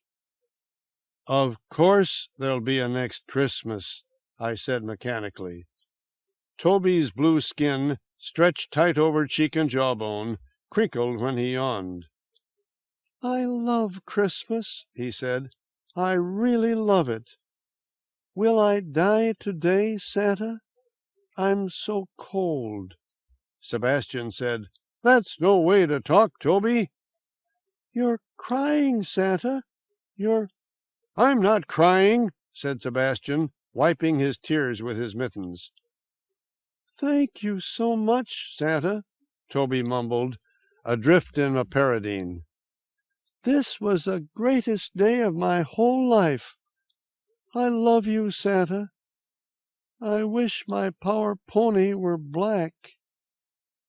My son slept, snoring and wheezing. I turned to Martina. Our gazes met, fused. "Tell them to get out," I said in a quavering voice. Martina frowned. "These heart vultures," I elaborated. "I want them out. Now." "I don't think you get it, Jack. They're here for the long haul. They came to—" "I know why they came. They'd come to see my child suffocate. They'd come to revel in the maudlin splendor of it all." "Tell them to leave," I said. "Tell them." Martina moved among Santa's helpers, explaining that I needed some private time with Toby. They responded like wronged, indignant 10-year-olds. Pouty lips, clenched teeth, tight fists. They stomped their feet on the bright yellow floor. Slowly the heart filed out, offering me their ersatz support, sprinkling their condolences with Satarevian remarks. "It's a journey, Mr. Sperry, not an ending. He's entering the next phase of the great cycle. Reincarnation, we now know, occurs at the exact moment of passing." As Anthony Raines reached the door, I brushed his holly necklace and said, "Thanks for hunting down those toys." "We think you're being selfish," he replied snappishly, twisting the feather in his cap. "We've done so much for you, and now you're going to—" Cheat you out of his death? Yes, that's perfectly true. I'm going to cheat you. I thought you wanted us to sink your son's immune system with the cosmic pulse. I thought we were supposed to— I don't believe that business any more, I confessed. I probably never did. I was lying to myself. Let's leave him alone. Sebastian pressed his amplified belly against Anthony. I don't think he needs us right now. Some people are so fickle, said Anthony, following Santa Claus out of the room.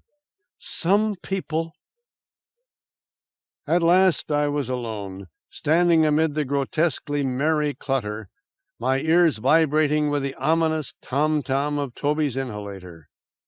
Christmas tree, power pony, happy land, plush giraffe, android clown, snare drum, ice skates, backgammon set, Steve Carlton baseball glove.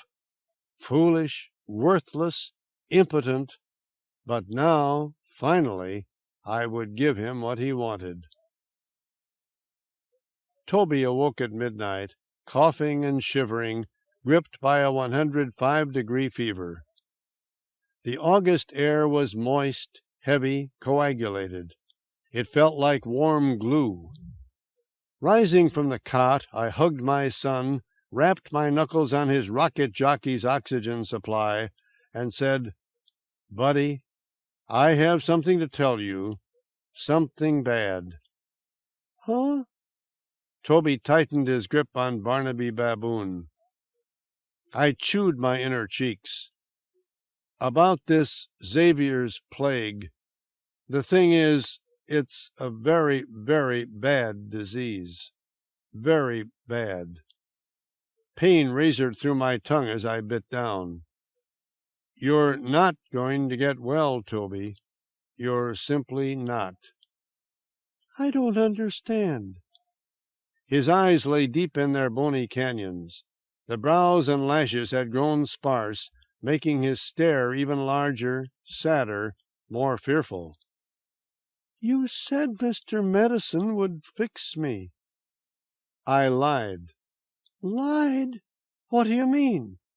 I wanted you to be happy. You lied? How could you even do that? This Satarev, it's different from our old city, very different. If you stay down here long enough, you can learn to say anything. Anger rushed to his face, red blood pounding against blue skin.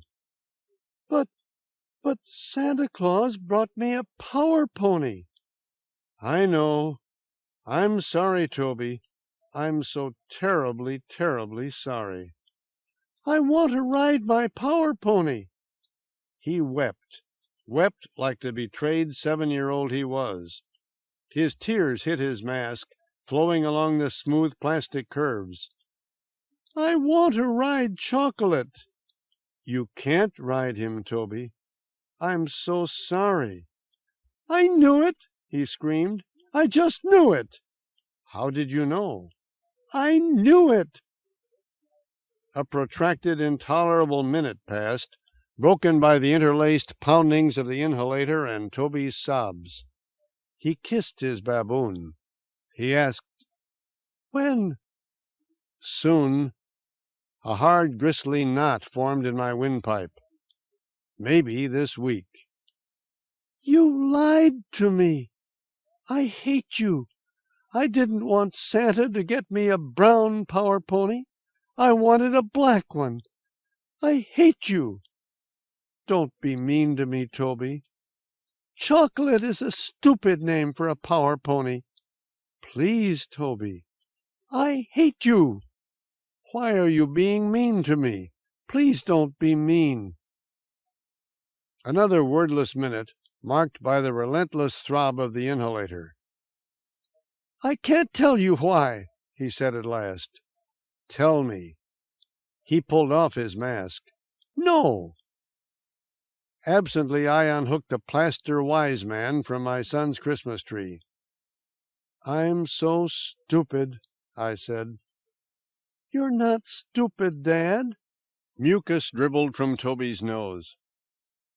What happens after somebody dies? I don't know. What do you think happens? Well, I suppose everything stops. It just stops.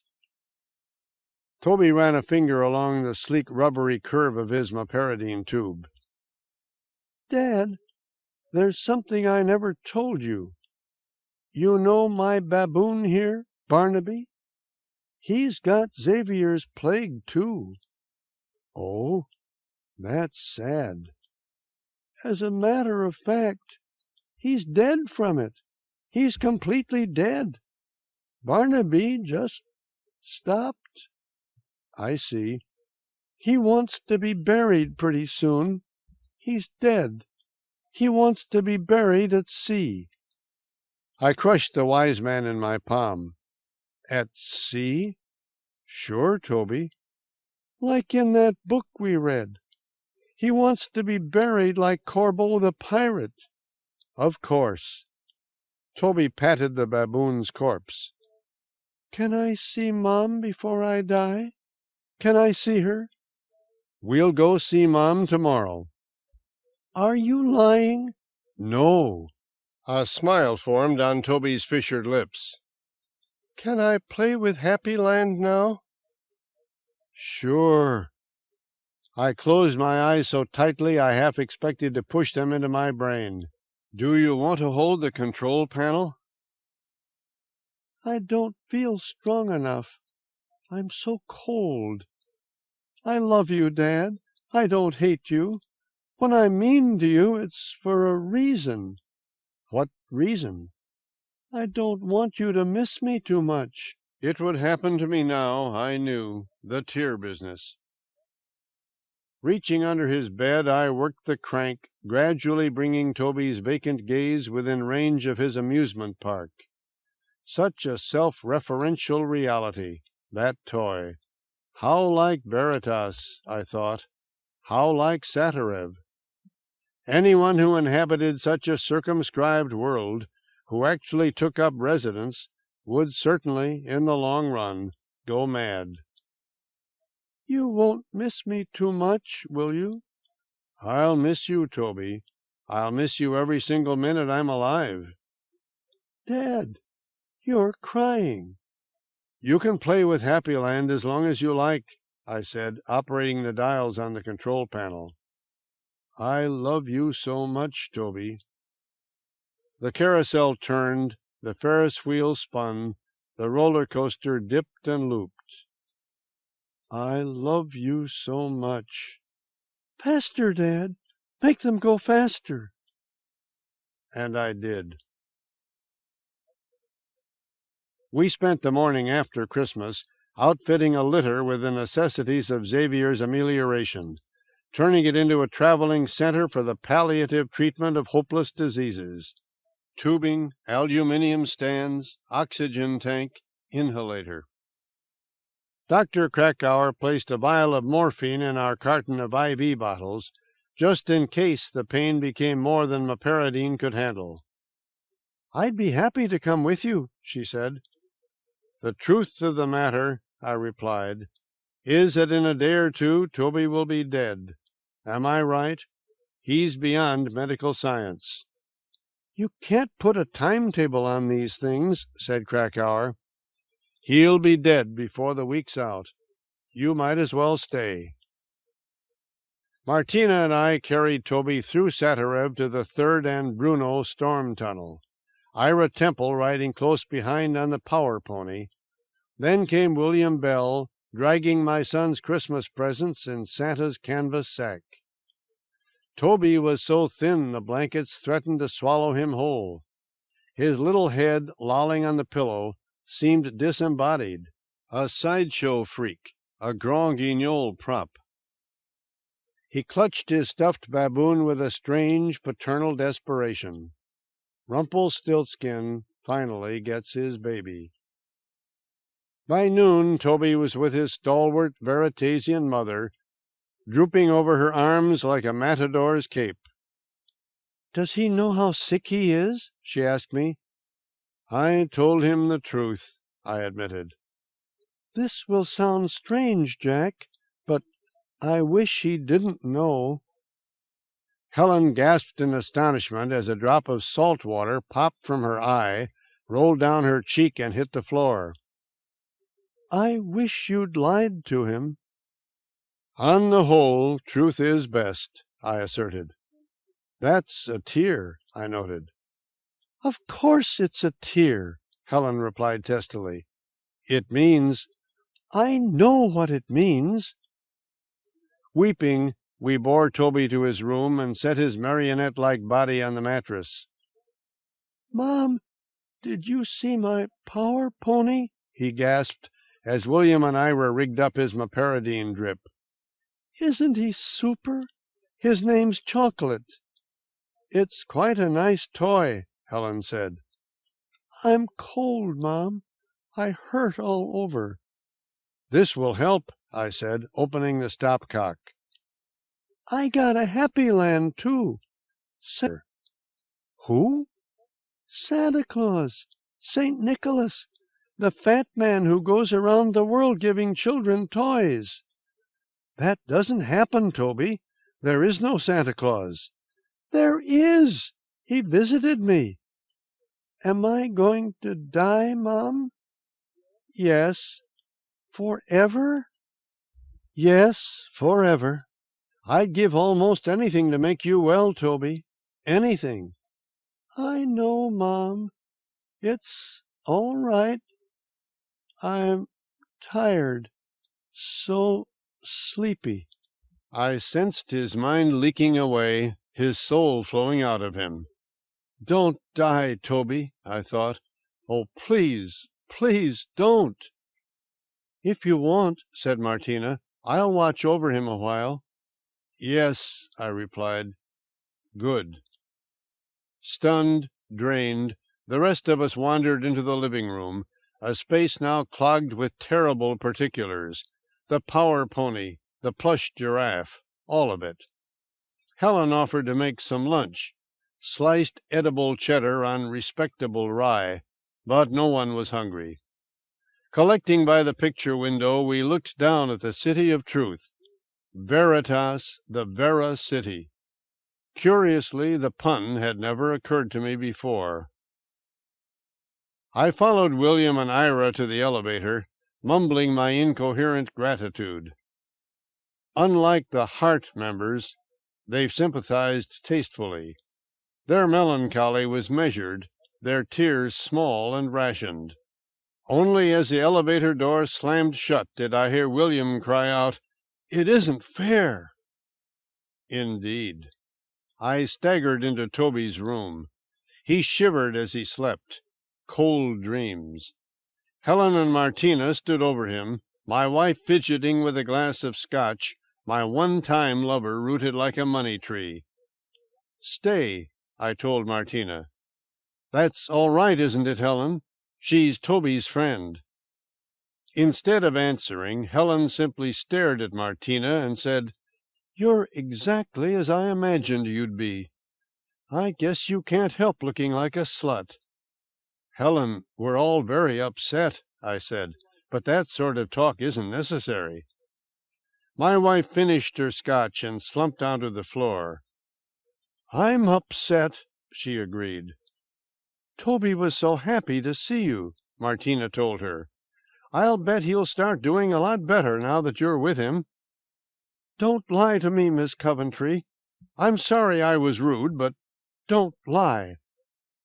Martina was lying, and yet as evening drew near, Toby indeed seemed to rally. His fever dropped to 101. He began making demands of us. Helen must bring his power pony into the room. Martina must tell him the story of Rumpelstiltskin. I suspected that the infusion of familiarity, these precious glimpses of his wallpaper, closet door, postcard collection, and benighted carpentry projects, was having a placebo effect. Placebos were lies. While Martina entertained Toby with a facetious retelling of Rumpelstiltskin, a version in which the miller's daughter had to spin belly-button lint into peanut butter sandwiches, Helen and I made coffee in the kitchen. "Do you love her?" she asked. "Martina? No, I didn't. Not any more." "How can I know if you're telling the truth?" "You'll have to trust me." We agreed to keep the marriage going. We sensed we would need each other in the near future. The machinery of grief was new to us. Our tears were still foreign and scary. At 5 o'clock the next morning, Toby died. During his final hour, Helen and I positioned him on chocolate and let him pretend to ride. We rocked him back and forth, telling him we loved him. He said it was a great power pony. He died in the saddle like a cowboy. The final cause was asphyxiation, I suppose. His lungs belonged to Pneumocystis carinii, and not to Veritas's soiled and damaged air. His penultimate word, coughed into the cavity of his mask, was "cold." His last word was "Rumpelstiltskin." We set him back in bed and tucked Barnaby Baboon under his arm. Guiding Martina into the hallway, I gave her a goodbye hug. No doubt our paths would cross again, I told her. Perhaps I'd see her at the upcoming Christmas assault on Circumspect Park. "Your wife loved him," Martina said, pushing the down button. "More than she knew." Bong! The elevator arrived. "I made him happy for a while, didn't I? For a few weeks he was happy." Behind Martina the door slid open. "You made him happy," she said, stepping out of my life. I shuffled into the kitchen and telephoned my sister. "I wish my nephew hadn't died," she reported, "though I will say this, I'm counting my blessings right now. Connie, my good health, my job. Yes, sir, something like this. It really makes you count your blessings. Meet us in an hour. 7 Lackluster Lane, Descartesboro." Helen and I sealed Toby's corpse in a large-sized, tenuous trash bag. Barnaby Baboon was part of him now, fastened by rigor mortis, then eased him into Santa's sack. We hauled him onto the elevator, brought him down to street level, and loaded him into the back of my Adequate. As we drove across town, political campaign ads leaped from the radio, including one for Doreen Hutter. "While one of my teenage boys is undeniably a drug addict and a car thief," she said, "the other spends his after-school hours reading to the blind and—" I pictured Martina writing those lines, scribbling them down in the margins of her doggerel. Reaching the waterfront district, I pulled up beside the wharf where Average Josephine was moored. Boris sat on the foredeck, wrapping duct tape around the fractured handle of a clamming rake, chatting with Gloria and Connie. I fixed on my sister's eyes, dry, obscenely dry. Shifted to my nieces, dry.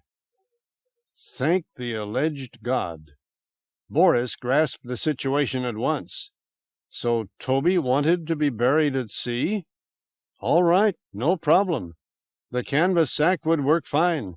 A few bricks, a few rocks. He brought Average Josephine into the channel at full speed, dropping anchor near the north shore, below a sheer cliff pocked with tern rookeries.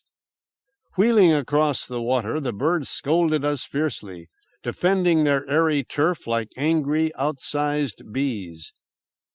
Boris dragged Santa's sack to the stern and set it on the grubby, algae-coated deck. "I hear you were quite a lad, little Toby," he said, cinching the sack closed with a length of waterproof hemp. "I'm sorry I never knew you." "Even though you can't hear me, I am at this moment moved to bid you good-bye," said Gloria.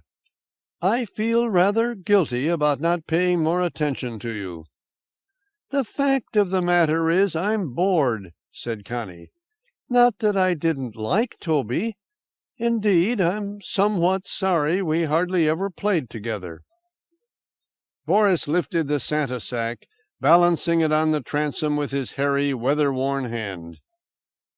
I miss you, son, I said. I miss you so much. Quite bored, said Connie. Boris raised his palm, and the sack lurched toward the water like the aquatic armadillo Toby had caught and freed on the Jordan. As it hit the channel, Helen said simply, I love you, Toby. She said it over and over, long after the sack had sunk from view. It'll be dark in an hour, Boris told me. How about we just keep on going? Huh? You know, keep on going. Get out of this crazy city. Leave? Think it over. I didn't need to. I'm a liar now. I could easily fill these final passages with a disingenuous account of what befell us after we set Gloria and Connie back on shore and returned to the river. Our breathless shoot-out with the squad, our narrow escape up the inlet, our daring flight to the sea. But the simple fact is that no such melodrama occurred. Through some bright existential miracle, we cruised free of Veritas that night without encountering a single police cutter, shore battery, or floating mine. We've been sailing the broad and stormy Caribbean for nearly 3 years now, visiting the same landfalls Columbus once touched, Trinidad, Tobago, Barbados, filling up on fruit and fresh water, course uncharted, future unmapped, destination unsettled. We have no wish to root ourselves. At the moment, average Josephine is home enough. My syndrome, I'm told, is normal. The nightmares, the sudden rages, the out-of-context screams, the time I smashed the ship-to-shore radio, all these behaviors, I've heard, are to be expected. You see, I want him back. It's getting dark. I'm composing by candlelight in our gloomy galley, my pen nib scuttling across the page like a cockroach scavenging a greasy fragment of tinfoil. My wife and the clam-digger come in. Boris asks me if I want coffee. I tell him no. Hi, Daddy. Little Andrea sits on Helen's shoulders like a yoke. Hi, darling, I say. Will you sing me a song? I ask my daughter. Before I destroyed the radio, a startling bit of news came through. I'm still trying to deal with it. Last October, some bright young research chemist at Voltaire University discovered a cure for Xavier's plague. Andrea climbs down. I'd be delighted to sing you a song. She's only 2.5, but she talks as well as any 4-year-old. Boris makes himself a cup of Donaldson's drinkable coffee. Out of the blue, Helen asks, Did you copulate with that woman? With what woman? Martina Coventry. Did you? I can answer however I wish. Why are you asking now? Because I want to know now. Did you ever? Yes, I say. Once. Are you upset? I'm upset, Helen says, but I'd be more upset if you'd lied. Andrea scrambles into my lap. Her face, I note with great pleasure, is a perfect conjunction of Helen's features and my own.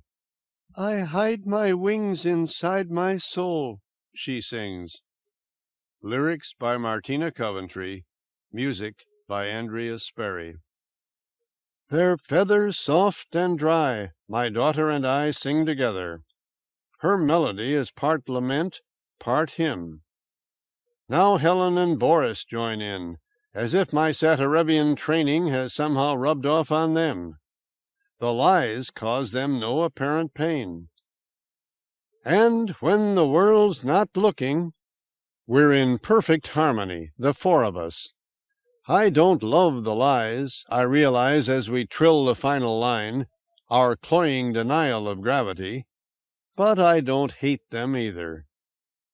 We take them out and fly, we all sing, and even though I'm wingless as a Veritasian pig, I feel as if I'm finally getting somewhere.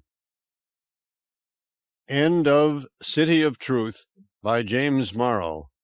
Read by Phil Regensdorf, monitored by Ruth Gale, and reviewed by Rita Ackrell in the studios of Insight for the Blind, Incorporated, 1401 Northeast 4th Avenue, Fort Lauderdale, Florida, 33304, for the Library of Congress, November 1994. For special distribution as authorized by Act of Congress under Public Law 89-522, with the permission of the copyright holder and the publisher, St. Martin's Press, 175 Fifth Avenue, New York, New York, 10010. End of book.